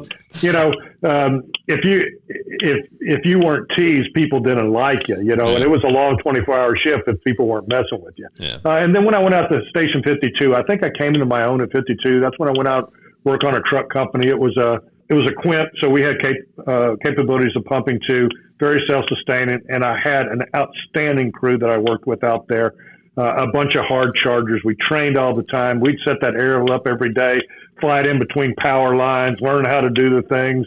It was funny. It had a locking tag axle in the back of it that gave it independent steering, and we would take it out to our driver's course, and we get the thing where it open. I drive it 40 miles an hour backwards through a slalom course, and people go, "How do you do that?" I get out here and I drive it every day. Yeah. That's how I do it. If we would set that aerial up 100 times a year, we practice fighting a dumpster fire 100 times too. So we were just as proficient as that as we were setting up the aerial. And I think that those 2 station locations and the people that I were with during that era really molded me for my career in the fire service and certainly what I do now. They were inspirational out there and certainly helped me become independent, really prudent in the aspects of the fire service job. Yeah.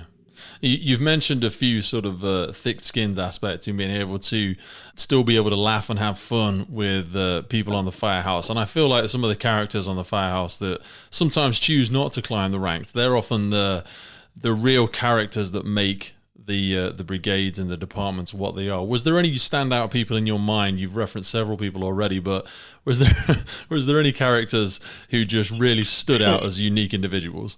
Well, if you see some of them old school smoke eaters, we had a guy that had long hair back when long hair wasn't cool, and he'd wear it in a ponytail, and we'd tease him about, we call him Mary.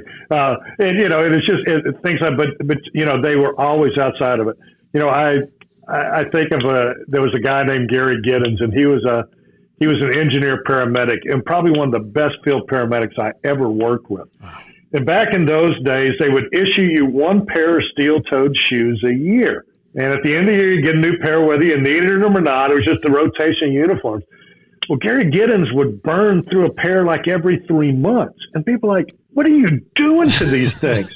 Every time he was on a call, he would get down on his hands and knees and would rub the leather off the toes of these shoes. It was just because the way he did the work. And at one time, a boss told him, Gary, I know you're working hard, but you're costing us 4 pair of boots a year, and you need to do something about that. He goes, well, they usually get scuffed up after about the first couple of weeks, and then I wear the rest of it off because I like new boots. So it wasn't him that he was working hard. He was doing it purposely. So he would get new boots 4 times a year. So we had guys like that. I think I was very fortunate that there was a lot of guys that joked about stuff or they wouldn't tell you the inside joke. We had a place called Wimpy's, and it was kind of like a drive-in hamburger joint. I know them, yeah. And we were driving back one morning from a call. Sun's coming up. and we had open cab rigs back in those days, and it was winter, it was cold. I got turnout jacket on and stuff, and I'm leaning against the engine column to stay warm, and I'm asleep coming back. Boom, boom, boom, boom. Somebody bangs on the side of it. I look down, and there's a guy, and he hands me a box. It's got 2 pies and fresh bread in it. He says, "Here." They drive off, and I knock on the window and open the cab. He goes, "What?" I said, "Some guy just gave me food." "Oh, that's Wimpy's. He always does that every time we come by this time in the morning." But, so we had characters in the community too, and I think that those are the things that make it up. The people that you fly by night with, you find out really good. That was an era where things were a lot less free, or a lot more free, and not as much rule set where, you go and take a shower and somebody turn the water off and throw 10 pounds of flour on top of you, and, knowing that the call was going to come in. It was just, it was a different time and a different era. It was, wasn't it? How long have you been out of the department now? How long have you retired? Sorry. 13 years. 13 years. Wow. I mean, there's so many fantastic things that were referenced there, and it seems like it's made you many aspects of the man you are today. But I wanted to ask about now that you've left the department, because you've not rested on your laurels. You've gone on to do several challenges, and I know the work that even you've been doing in this past year and some of the habits that you've changed. I wanted to ask, what is some of the biggest habits or some of the most beneficial habits you felt have developed or changed in the last few years? Well, one of the things that I found when I was in the fire service, and especially when you're riding apparatus and that, mental and physical fitness are strongly important to the success in the job and being able to do the job. And, after I got offline and now, I drive a desk, I have this beautiful, comfortable chair you see me in today. You start to stagnate in life. And I had gotten to where I had put on some weight, and gotten to be pretty much a couch potato. And I got 3 sons that ranges from age 32 to 36 that don't slow down. One in particular, they are specimens of human beings. One in particular who drives pretty hard. And I've looked at things that I could do to increase my mental acuity and as well as my physical fitness. So 2019 was standing on the course down in Montgomery, Alabama at the Firefighter Combat Challenge at Worlds. And my son Jared had come in 4th in the world that year and wasn't satisfied. He had missed the podium by 1/1000. I felt very embarrassed for him, to be honest with you. 1/1000th of a second from being on the podium. And that changed his aspect of competition. And there's a picture of him and I standing on the course. I got a knee brace on. I'd blown a knee out. And I told him, "You know what, son? Next year, 2020, I'm going to do this with you. Wow. I want to get fit so I can have some fun with you, have agility with my grandkids. I got 6 grandkids. Want to be able to live life to its fullest and not always have aches and pains from the rigors of a job 20 years ago." So he put me on a course of action and been training for almost 200 days now. And I'll talk about that in particular because I've created an incentive vault. Every day I do something training for the Combat Challenge, I put a $1 bill in the jug. If I run certain events, I put a $5 bill, blah, blah, blah. I made this vault. So at the end of the season, I can treat myself to something, give the money to charity, whatever I want to. But I've incentivized my training. And it's helped me get a better clarity in my head and certainly feel a lot better. I've lost 25 pounds over the past year. I was at the heaviest of my life. I'm not feeling like I'm going to die now. I got a workout regimen. I run every night with a 55-pound weighted vest on. This is an old guy here who's not the specimen to myself. I always tease Jared. I tell him, I had abs like that in 1981. It was a lie. I never looked like that. But but for me, it was looking at a way to accomplish a couple of things. One, a challenge later in life to do something that I had observed from the sidelines for 30 years, an opportunity to get physically and mentally fit, and an opportunity to have some really special time with my youngest boy. Yeah. When my kids were growing up, my first wife and I divorced when all 3 of them were under 6 years of age. So they moved back across country. So I saw them like 6 weeks out of the year during the summertime. And while they were quality 6 weeks, how much wisdom do you impart upon your children during that time? So I'd always had, right or wrong, a rationale of that I'll have a better relationship with my children when they're adults. Yeah. And I've really tried hard to accomplish that. Since we relocated to Austin, now all 3 of my boys are here local. So I have all my kids here. It's good. But Jared was the baby when my first wife and I got divorced. And so us having some connections were a little bit different than with his older brothers. So he and I have done it. I know how much he loves competing and helping others prepare. And he's a great coach. And he's really he's been very patient with me.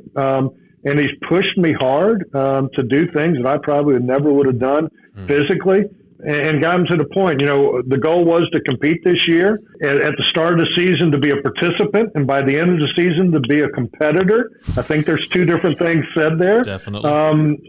My goal was to run a tandem with my son and hopefully be able to run a time to get into Lion's Den, which is the elite group. For age 60, it's 4 minutes. It's not that real low, small number. Well, so I think I make it. That's incredible, and I think it says a lot about your son's ability. Obviously you have several conversations with Jared, and he is a fantastic coach. And again, without blowing smoke up your ass, you say you had limited interactions during his development, perhaps, but there's definitely a massive lead over there in the way that he approaches working with people, building their self-belief and building their own motivators, their own drivers. It's not all about the way we look, it's not all about being number one necessarily, but he has a wonderful talent of cultivating people's mental and physical development. You clearly have voracious desire for mental development, but now it's incredible to see that.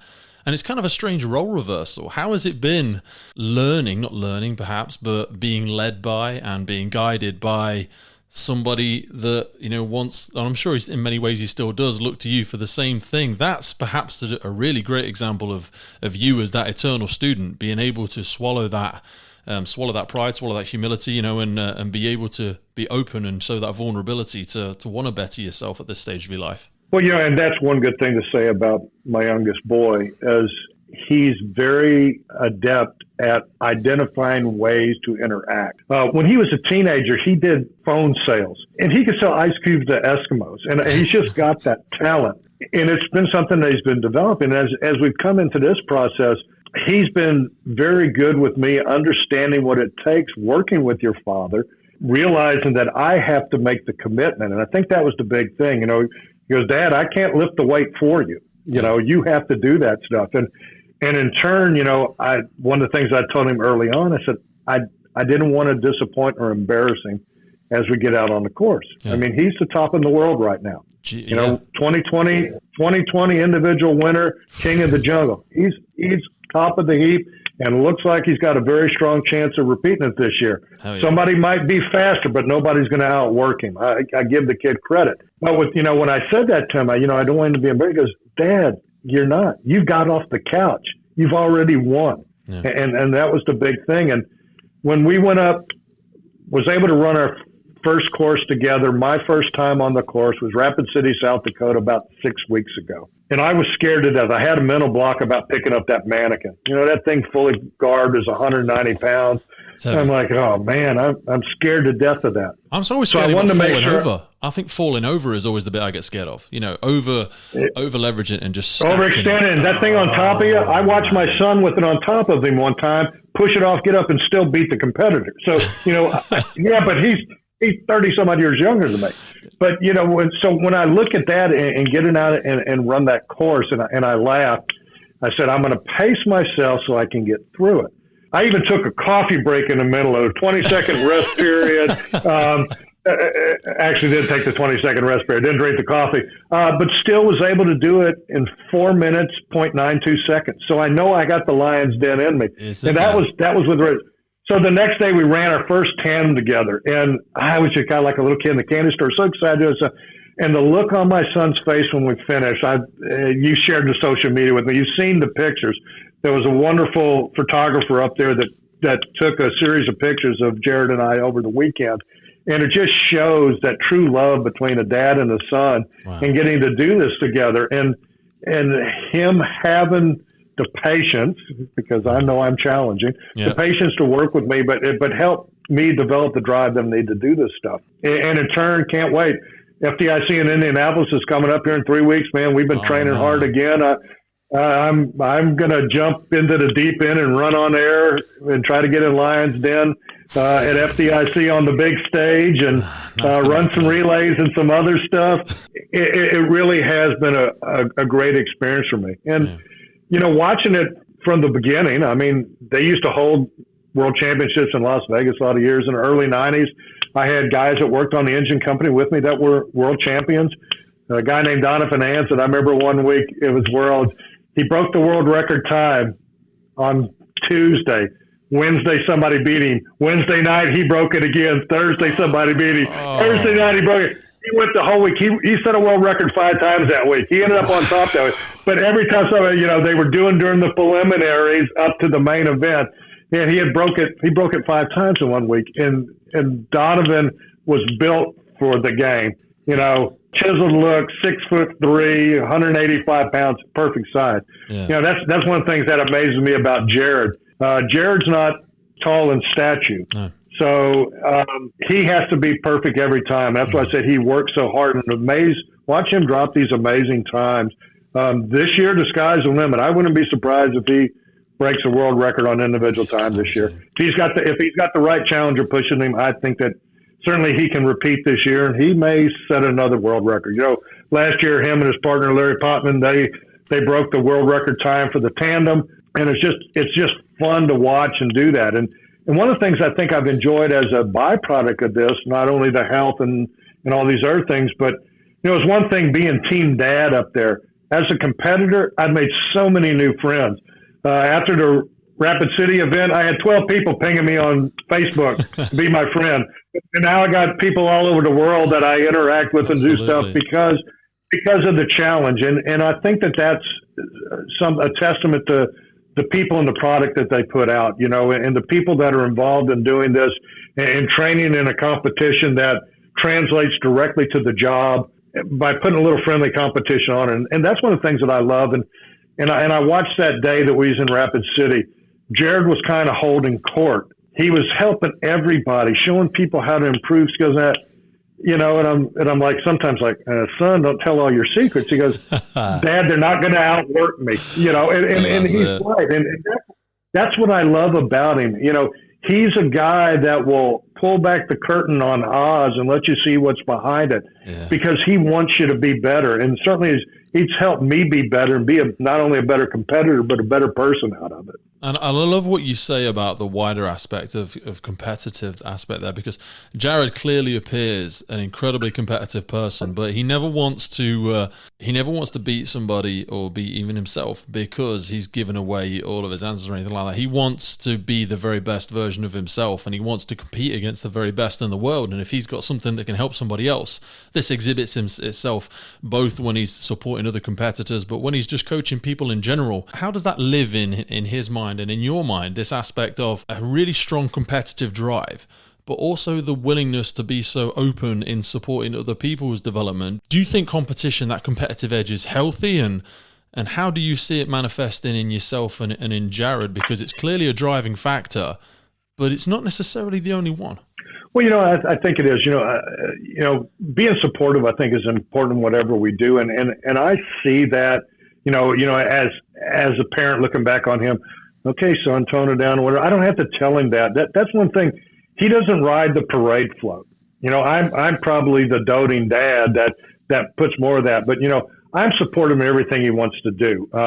Whether it's at his business with the gym force and the Fire Elite champion side of the house with that, and what he does on the job and things like that. I try to do that and be supportive and keep a perspective for him, as a parent. That healthy competitive drive, it's always going to be there, I think, for him. Yeah. As a dad, I try to encourage him and be realistic. This year he wanted to go over and do Firefit in Europe. Yeah. Can't travel. And son, next year, well, God, Dad, I want to, you got to be realistic. It'd be the same thing. I'd love to go to the moon. I can't today. Yeah. What can I do? What can I go accept? And I always, remind and prescribe a dose of humble pie. I think that that's something that's important. And it's not hard for him to really embrace that. He is not one that brags about what he does. Neither are his brothers. His brothers are very competitive in things that they do. My oldest son, until he had to have surgery yesterday, he's just getting into strongman competition. So totally different aspect. And when I watch him lift these heavy weights, I'm just like, it's one thing to be good. It's another thing to know it. It's a different thing to show it. So I think that is. And I think that they need to be reflective of these traits. You need to wear that like a suit of armor. That's the mantle that you are and what you project out there. And that's one of the things that I will say. Him being driven and focused and kind-hearted, I think makes all the difference. He's very approachable. Never met a stranger. That's one thing that I try to instill in my boys early. And Jared's very much embracing that concept. And he's imaginative and he's a thinker and he looks at the big picture. And I think that those things help drive the success that he's experiencing right now. And I want him to keep it up, Pete, because, I don't know how old is the oldest guy that's ever run the challenge? 70? I got 10 more years, man. Yeah, absolutely. That will be so the I got to be active for 10 more years. That will be the real test of time, to see Jared still doing it at your age. I look forward to speaking with him when he's in his late 60s, perhaps, and having him tell me how he's managed to sustain it and how much I imagine he's inspired by seeing you double down on these commitments now at a stage of your life when perhaps people are leveraging the convenient excuses of I was that way in my 20s, I was this way in my 30s. Well, look, we're not dead. Mentally, physically, we're not going to be the best I've ever been, but in terms of who we are today, our best is still yet to come. Well, and when I hit that course at Indy, I'm going to be the best that I am that day. And that's all I can do. And that's all anybody can do. And we have to set our own expectations that work for us. When I ran up in Rapid City, I got my first time on the course was with Lonnie Menace of Lonnie's Minions. Yeah. And Lonnie's a very well-respected competitor. Been doing it for a while, but last 2 years he's been battling cancer. And last year didn't run at all. My first run was his first run back from cancer. Wow. And he and I became best of friends, family on that day. And that moment out on the course, embracing each other and looking each other in the eye. And we're kindred souls together now. We both have that connectivity from that. And Lonnie inspired me. He was my hero that day. He inspired me to do better. Now, later this season, I want to beat the trash out of Lonnie. Of and I hope he will do the same for you. he got slack cut one time. No, I'm just teasing. But that's the same thing. You can love a guy and still want to do your best. Again, you run against the clock. There just happens to be somebody else on the course at the time. And so I think that. That's important. And for us, our course in life, it's the same thing. The only person that you should be judging yourself against is yourself. Absolutely. I wanted to quickly just reference Jared's professional capacity as well. Seeing the work that he does now in his professional work, you've obviously observed it from a distance, but you still have a great deal of involvement in similar aspects to what he does now. What are some of the big differences you see in the role of a firefighter today and how your son operates? And is there anything significantly different from when you started? Yeah, I think two main things that I've seen a change. People have embraced a level of physical fitness, which I think is extremely important. Back in my day, we ate heavy meals and all that kind of stuff. And now guys are walking around with healthy choices and a gallon of water in their hand all the time to hydrate. So I think that we've evolved there. And I think the thing that I've seen the most is the change in professionalism in the fire service. And what I mean by that, I'm not talking about a career guy versus an unpaid professional, because certainly in the United States, the backbone of the fire service is the non-paid professional volunteer departments. What I'm talking about is people are expanding their skill sets. They are getting as much education and knowledge and training under their belts as they can to provide a better service and do a better job out there. And they're adapting to those changes too. I remember when, the rescue tool of choice was the Amicus, and you had this big giant power station with it that ran on fuel and had cords and all this. Now they can apply the same pressure and cutting force with something that's got a battery pack on it and it weighs a third of the weight. There's those changes have happened, and I think we're seeing people taking on more stuff, going to training classes, learning about how fire works better. We all learn early on in our careers about the fire tetrahedron and all that kind of stuff. At the end of the day, you put water on the red stuff and you put it out. I will say this, out of all the hundreds of fires I've fought in my lifetime, there's not a single one that's still burning. So at some point they do eventually go out. But I think that the men and women in the fire service today have stepped up to a challenge and created a more professional organization. Definitely. And are looking at things that are important. I can remember in the early years in the 90s when there was a real push with the Redmond Symposium and things like that in the United States that talk about fitness and nutrition and that, and trying to get labor and management on the same page. And, I'd love to have everybody do a physical fitness test this year, but if they fail, then it's punitive, and you're going to hurt somebody and hurt a union member. Hey, look, I've seen it both sides. I was a union executive board member, and I've been a member of management. I've done it. I've argued the same point from two different perspectives.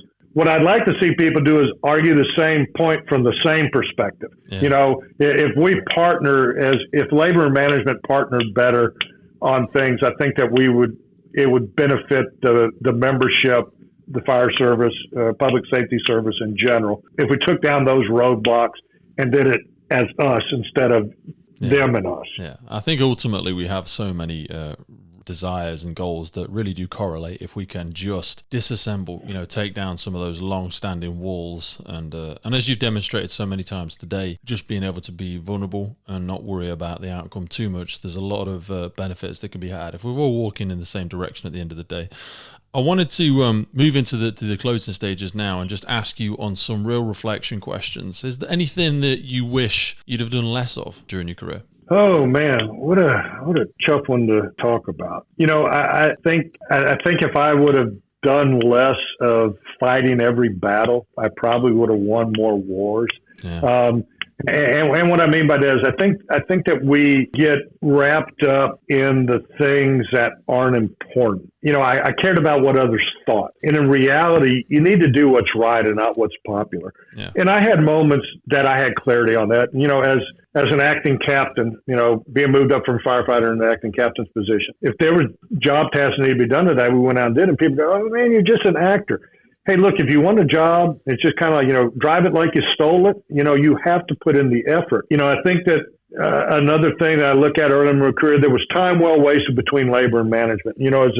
As an executive board member of a firefighters union, could have made a much better difference in the way I chose my battles and the way that I cooperated. So for me, there was some of that pettiness early in my career. I was hard-headed, if anything, in retrospect, the person that I developed into today, I wish was the person that had that career. Yeah. Because God, I might have been king of the world. I don't know. You could have moved more people. You could have moved more people. I think I've been more adaptable in my late life, and that was one of the things when I came here, when I retired out of the fire service and moved into a different type of job and a different type of role. I reinvented myself to a certain extent. I could come here, nobody had any preconceived notions. I could be the guy that was not the hard ass, because people had never experienced me as the hard ass. I could hold you accountable, but use a different way of doing that. And I developed those skills in the last 13 years here that I think could have served me a lot better during my career in the fire service. Did some wonderful and great things. We've made some great accomplishments for the men and women that we work with and for our community. But if I had this perspective that I have now, back then, God, I could have done so much more. I would tease when people would ask me when I come here, oh, what did you do before? I tell them, professional rodeo clown. They said, what? I said, yeah, 3 times national finals rodeo. The guy in the barrel, that was me. And they go, you serious? No, I'm joking. But you can be whoever you want to be. Yeah, absolutely. And I think that, you have to allow yourself to be vulnerable. And part of that, like I said, I think so often we just waste time on things that in the long run aren't important. We major in minor things. I think that's a very common one for a lot of Major people. in the minors is correct. So on that same breath, I suppose, what were the things that perhaps reflecting you wish you spent a little bit more time doing? Educating others. While I did take some mentorship and took a couple of people under wing, I had the bandwidth to do more, and I should have done more. Okay. I had a fantastic skill set, a tool belt full of knowledge that I should have imparted better than what I did. Now, I think I was successful in this, but there were some things, should have really pushed management to say X and Y is good, push city government to say X and Y is good. So, and educating others doesn't just mean the people you work with. Educating government leadership on things that are important and things that are a better perspective for the city. We would have times we'd have to go in front of the city manager, mayor, and council to sell some idea. You shouldn't have to sell it. It should be their vision. Yeah. And I've learned later in life, and I talked about it earlier, now I call it Johnny Appleseeding, where I take an idea and I germinate it to fruition, and that doesn't happen overnight. And, I was a little impatient earlier in my life. Now I realize, that the old hound dog can still tree up that squirrel if he just takes his time and moseys over there appropriately. You don't need to be in a rush. In the fire service, you work in a world we need to make decisions in an instant. You can't do it by vote. We get to the fire scene. What do you want to do? What do you want to do? You can't do that. There has to be a hierarchy and an order. But, in the role I'm in now, I've tried to level that plane so that I get these ideas percolating across a broad spectrum. And so more of that would always be good. And I think that's something to remember to your listeners. If you can make a difference, make one, damn it. Yeah. It costs you nothing to be nice. It costs you nothing to put your effort in. Yeah. Do those types of things. It can cost you everything to forget it as well. I always say manners cost you nothing, but you forget them, it can cost you everything. I love what you said there, the comparison between the incident ground as well, because we get trained so well to execute and be, command presence and be decisive and show your presence on an incident ground, but the ability to change gears, I think if I'm hearing you correctly there, you don't have to treat the watch room, the station mess table the same as you treat the incident ground. It's a different environment. You want to take people along with you. You don't want to have to stand there and point the finger and bark orders at people. It's not going to come across as much. There is a time and a place to be able to encourage other people's opinions and try and cultivate, like you've said, you need to be the person that is willing to share a message until you get sick of hearing it yourself, and then eventually you've planted that seed and you've given it enough fertile ground to be able to allow it to grow. In the incident ground, you're going to stand and point because everybody gets it's urgent, but you don't have to treat every environment with that same level of urgency, I suppose. And our people in the fire service should lead by example. And, I'll go back early in my career. Saturdays were station cleanup days, top to bottom, waxing and buffing floors, all that type of stuff. 2 captains on 2 engine companies. One captain stand there with a cup of coffee and watch you. The other guy would be down there buffing the floor. 2 different types of leaders there. And I learned something from both of them. I learned that I didn't want to be the guy with the cup of coffee. And I think that, that shows true leadership and skill set when you get people, because people follow you into the burning abyss. Yeah. They got to trust you, and they got to know that you have their back. And I think that that's one of the things. Here I want my people to take chances now on ideas and programming and things like that we do on campus. And it's okay to fail. The way you learn is through failure. Because if you never take the chance, you never know what you might be able to develop. But the thing is, I tell them, look, you can fail. I got you covered. If somebody says, "Oh, that was the most stupid thing Johnny ever did," I said, "No, that's the stupidest thing I ever did." Yeah.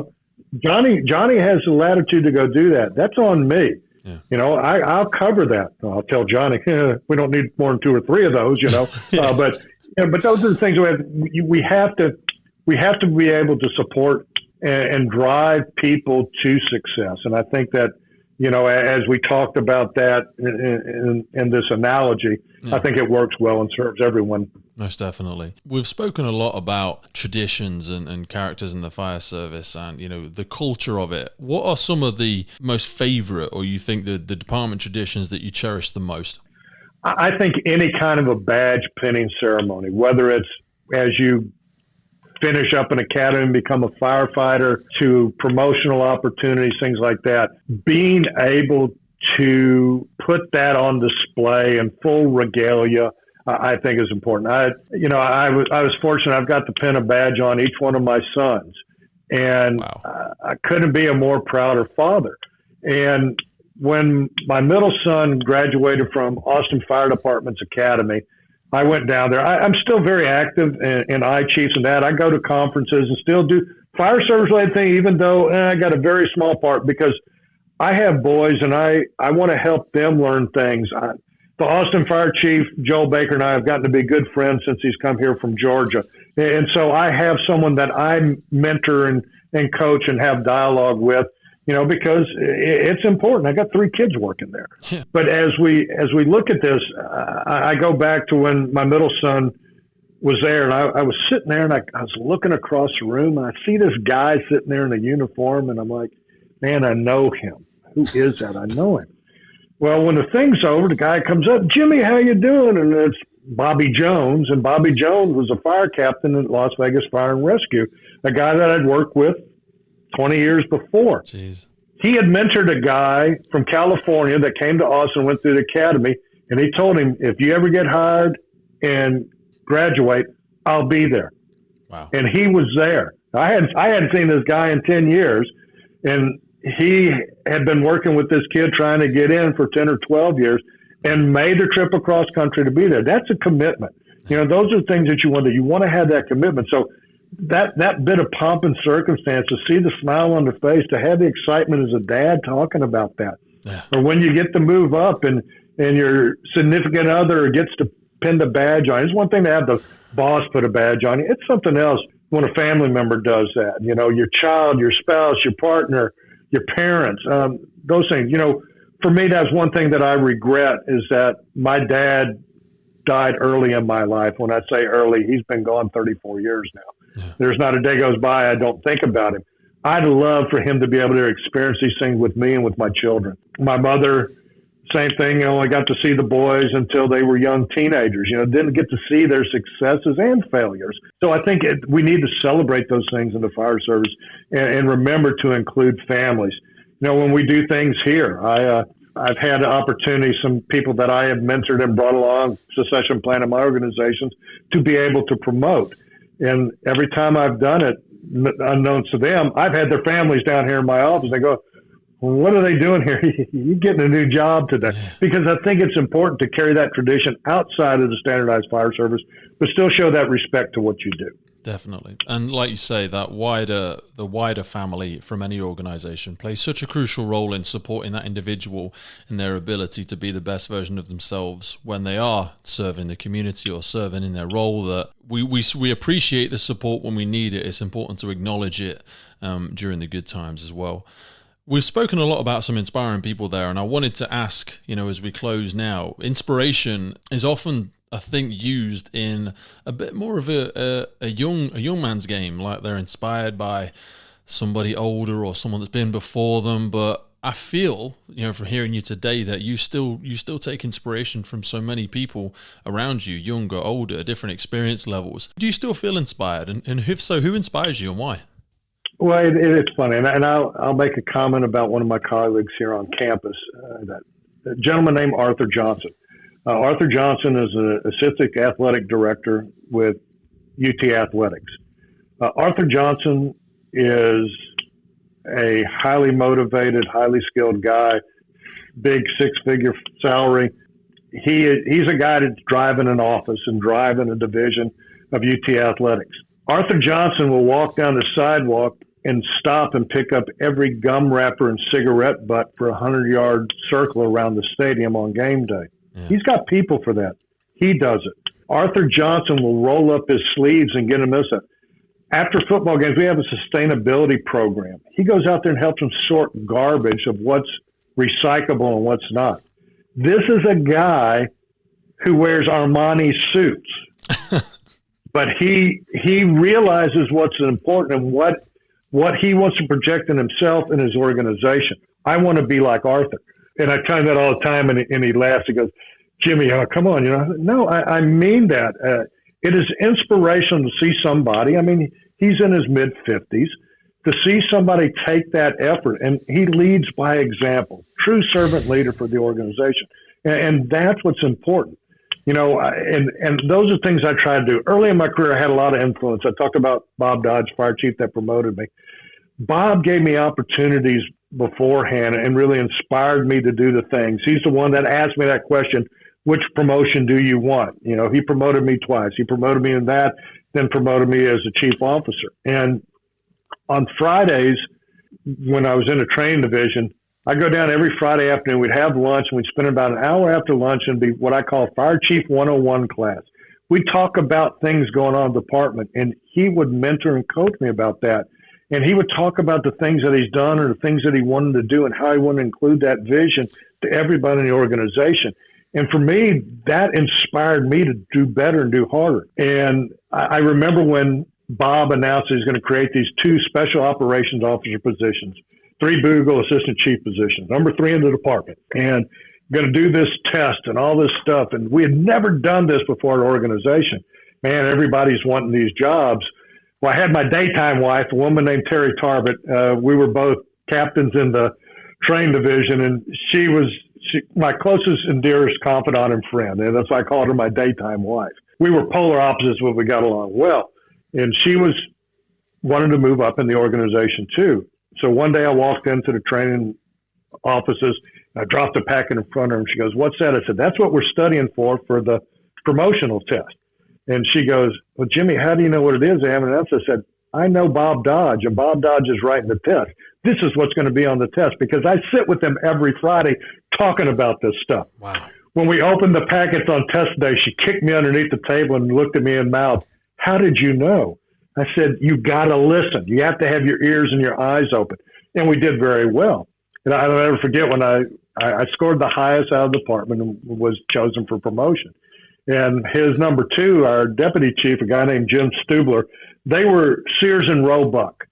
Jim Stubler was Craftsman Tools, and Bob Dodge was the softer side of Sears. One was very touchy-feely, the other one was nuts and bolts. So they complemented each other well. When I went in there to get my badge, the announcement, Bob was saying all these nice things, and Jim Stubler looked at me and goes, "You weren't my first choice." Wow, thanks, man. Great inspirational speech. And he goes, "But then I looked at the test scores, I looked at your answers, I watched the video, and there's nobody better prepared for the job." And that's all I needed for Jim Stubler to say. Yeah. And because we were so much alike, by the end, he became the next fire chief. He and I were the best of friends and best of colleagues, and we did so much together for our organization because of that partnership. But, so when I think about that, those are 2 really great inspirational people for me. And I learn things now, and I'd be remiss if I didn't say something about my youngest son. He puts me on notice, and it inspires me with work, home, family, competitive skills. Everything, he puts 400% into it and works as hard as I've ever seen anybody work on anything in his life. How he can juggle that many things at 100% is beyond me. Well, he's obviously learnt it from somewhere. I love what you said there about spending the time as well. I just want to try and capture that quickly, because when you were spending these times with those mentors, with those coaches, every Friday night, spending that hour or 2, nobody was paying you to do that. There was no guaranteed job at the end of it. You were going there to sincerely be open to that learning experience. And that's rare. People don't like to spend time now without a guaranteed outcome. And it's difficult. I think it's difficult to encourage that in people. So on that note, I wanted to sort of ask, what advice would you give to people joining the fire department now? Well, I'm going to start with the story, then I'm going to give you 4 or 5 key pieces of advice. When I went into law enforcement, at the time, I was working as a night manager at a package store, i.e. liquor store. And the guy that owned the liquor store also owned a residential complex. And there was a sergeant for the police department that would come in there to pay his rent. And he'd come in there every Thursday, whenever it was, do it. Guy's name was Paul Lang, and I asked Paul, how do I get to be a police officer here in Nacogdoches? And he goes, come down tomorrow afternoon and I'll introduce you to the police chief and we'll figure out, a game plan for you. Said, fine. So fictitious dates, but let's say January 1st, I walk in, knocks on the door. Jimmy, this is Chief Walton. Chief Walton, how you doing? I'm good. Chief, I want to be a cop. You got any jobs? No jobs today, Jimmy. Come back and see me. Yes, sir, I will. A week later, on the 8th of January, I knock on the door and do the same thing. No jobs. For 10 months, every Friday, I knocked on the police chief's door. Relentless. In October, the third week in October that year, I knock on the door. He looks at me with this scowl on his face and says, sit down. Picks up the telephone, abruptly punches a button and pages, Sergeant Lang to my office now, and slams the phone down, crosses his arms. I go, shit, I'm in trouble now. And he goes, Paul, this guy's been in my office every day for 6 months. I raised my hand. Chief, it's been 10 months. Damn it, every Friday for 10 months he's been in here knocking on my door looking for a job. I'm tired of seeing him down here. I was like, oh, crap. He goes, if he's going to be down here, might as well be working. Take him over and get him signed up for the academy to start next week. If you want a job, you've got it. I knocked on a guy's door every week for 10 months to get a job. So what I would say, that tenacity, well, that leads into that. You have to be willing to put the work and the effort in. It doesn't come easy. When I tested for the fire service, I was lucky. I took one test. The list was good for a year. 11 and a half months later, they called me and I got a job. That is not the norm. People are testing dozens of times now to get in on it. When we would do recruitment in Las Vegas, we do multi-agent recruitment. We test every 2 years. And we looked at 95 percentile and above. So if you scored a 94, you might be the greatest thing on earth. I never saw you, because we'd have 3,000 people make application. So it's a numbers game, and you have to do something that sets out. So you have to be tenacious. You have to be patient. It doesn't happen overnight. And every one of these things should be a learning experience. What I would tell I have probably interviewed 10,000 people in my life for fire service related jobs, whether it was with my organization, other departments. I've done recruiting on and off for 20 years. What I tell them is, there's 3 phases to test most time. There's a written, there's some type of written exam, some type of practical fitness test, and an oral board. If you're not getting to the oral board, it's because you're not passing the physical fitness test. You're not getting the physical fitness test because you ain't passing the written. So you got to be on that top of the game on the triad. And you have to get your iron in as many fires as you want. I'd have people say, well, why would I test for 3 or 4 departments? I only want to work for X. I said, the best department to work for is the one that calls you, and then maybe you can, once you get a job, absolutely, and decide, you can say, maybe I want to move someplace else, but at least you get your foot in the door and you learn. I got into a department that was growing at the time, made the right choice. Could have worked for one of the big agencies. I loved where I was at. It provided me opportunities. I think you also have to have a desire to do it. And when I say that desire, you have to do it for the right reasons. It's a reality check. Fire service job is not for everyone. And you might not know it at the time, but it is not for everyone. I like when I went to academy, one of the quickest things they did was get you where you could wear SCBA and put you in a room that was hot. Set something on fire and put you in a room that was hot. See if you could stay in there. If you couldn't stay in there, maybe the job's not for you. And I go back to, I'm afraid of heights. Well, you know what? You don't climb a ladder every day. But if you have to, and you can't do it, maybe the job's not for you. And you have to do it for the right reasons. There's a lot of people do it because they got a sticker on their shirt, a badge, that is not why you do the job. You want to do it because you want to provide service to others. Preparation's important. Physical, mental acuity, that type of preparedness gets you in. You have to be able to physically do the job. You have to be able to mentally do the job. You have to have the support of your family and friends to get through that too. If your spouse doesn't want you being a firefighter, you ain't going to be a firefighter. No. You might get the job, but you ain't going to last in it. Got to have that team behind you. Yeah. So I think that's one. And, I look, when we came here to Austin and my son started getting very heavy and doing this, I would bring a group of them over and we would do mock interviews at the house. I'd set up a videotape, days before you could do it with this. And we would do that and run through questions and answers and use mentoring and coaching, stuff like that. And I always love one of the things that Jared did. You always get the question, what are your strengths and what are your weaknesses? Ask in some form or fashion. And nobody ever wants to say what a weakness is. You know, how do you answer that question, come across that you don't look like, you know, you're subpar and whatever it is, do you? Oh, time management. I don't want to, if I hear somebody say time management again, I'm going to punch them in the head. But what I challenged my son to do, I says, you need to come up with something unique and own it.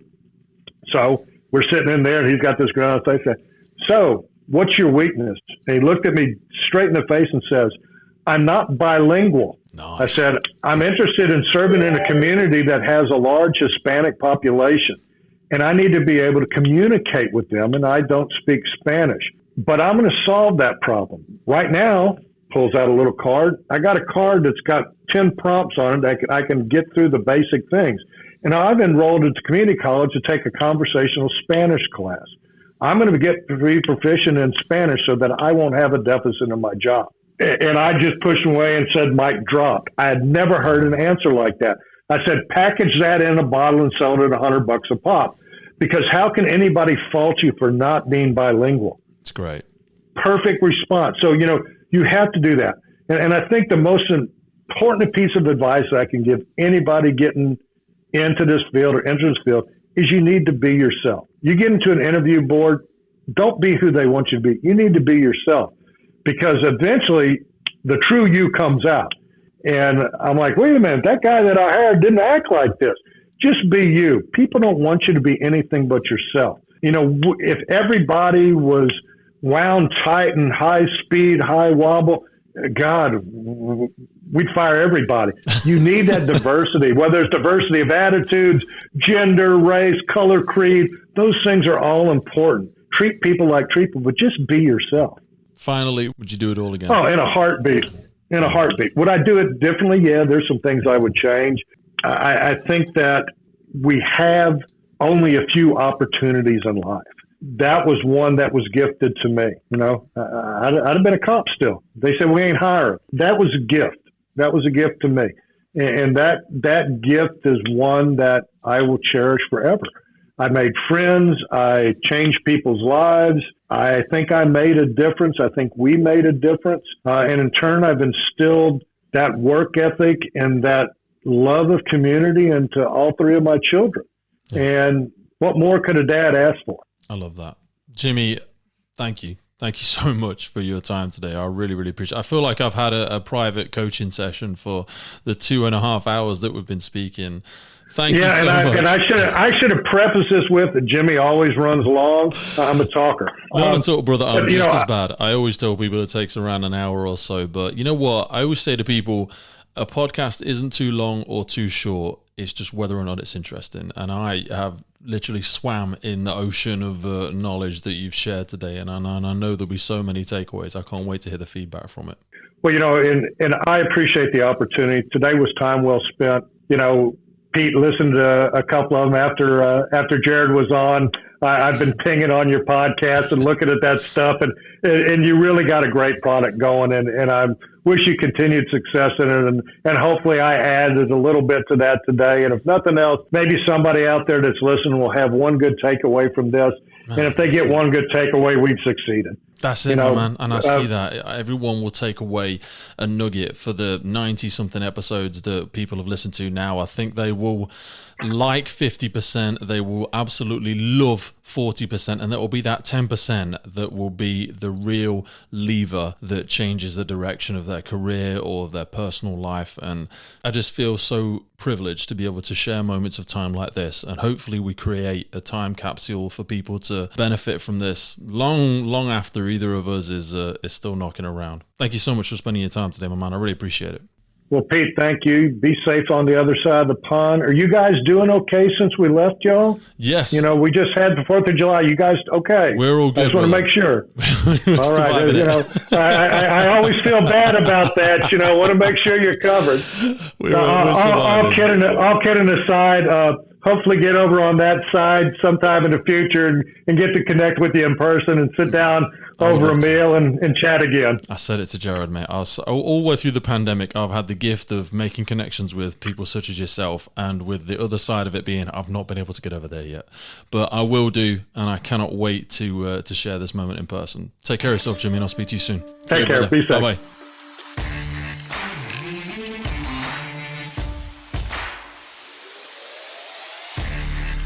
Hey folks, just jumping back in to say thanks again for jumping onto the Firefighters podcast today. If you are an admirer of the emergency services, if you yourself are a firefighter, be sure to jump over to our YouTube, Instagram channels, check out some of your favorite episodes, some of your favorite sound bites, and learn a little bit more about all of the guests. And there's so many little rabbit holes to go down for your own personal development as well. Be sure to stay up to date with all of our latest guests by jumping over to the email link, check the notes in the podcast brief, and make sure as well for yourself, if you want to be into the chance to win yourself a pair of Hikes boots along with our partner Hikes, we are giving away a brand new pair. Absolutely no tricks to this one at all, no funny business, no small print, 100% no paying for your postage or anything like that. You can get yourself a hand on elite footwear from Hikes, from the Firefighters podcast. Jump over, find the post, tag a friend, make sure you find your favorite episode, share it to your page, and that's all you need to do to be in for a chance to win every single month running right up to the end of this year. So for your chance to be in it, you've got to get over there, you've got to check it out. And all that's left to say is thank you so much for coming over and checking out the podcast once again. We are on such a hot streak right now. We've got some amazing guests coming up. We've got some more world record holders. We've got some more lifesavers and some more heroes of our community. So until next time, stay happy, stay healthy, stay hungry, and I will see you real soon right here on the Firefighters podcast.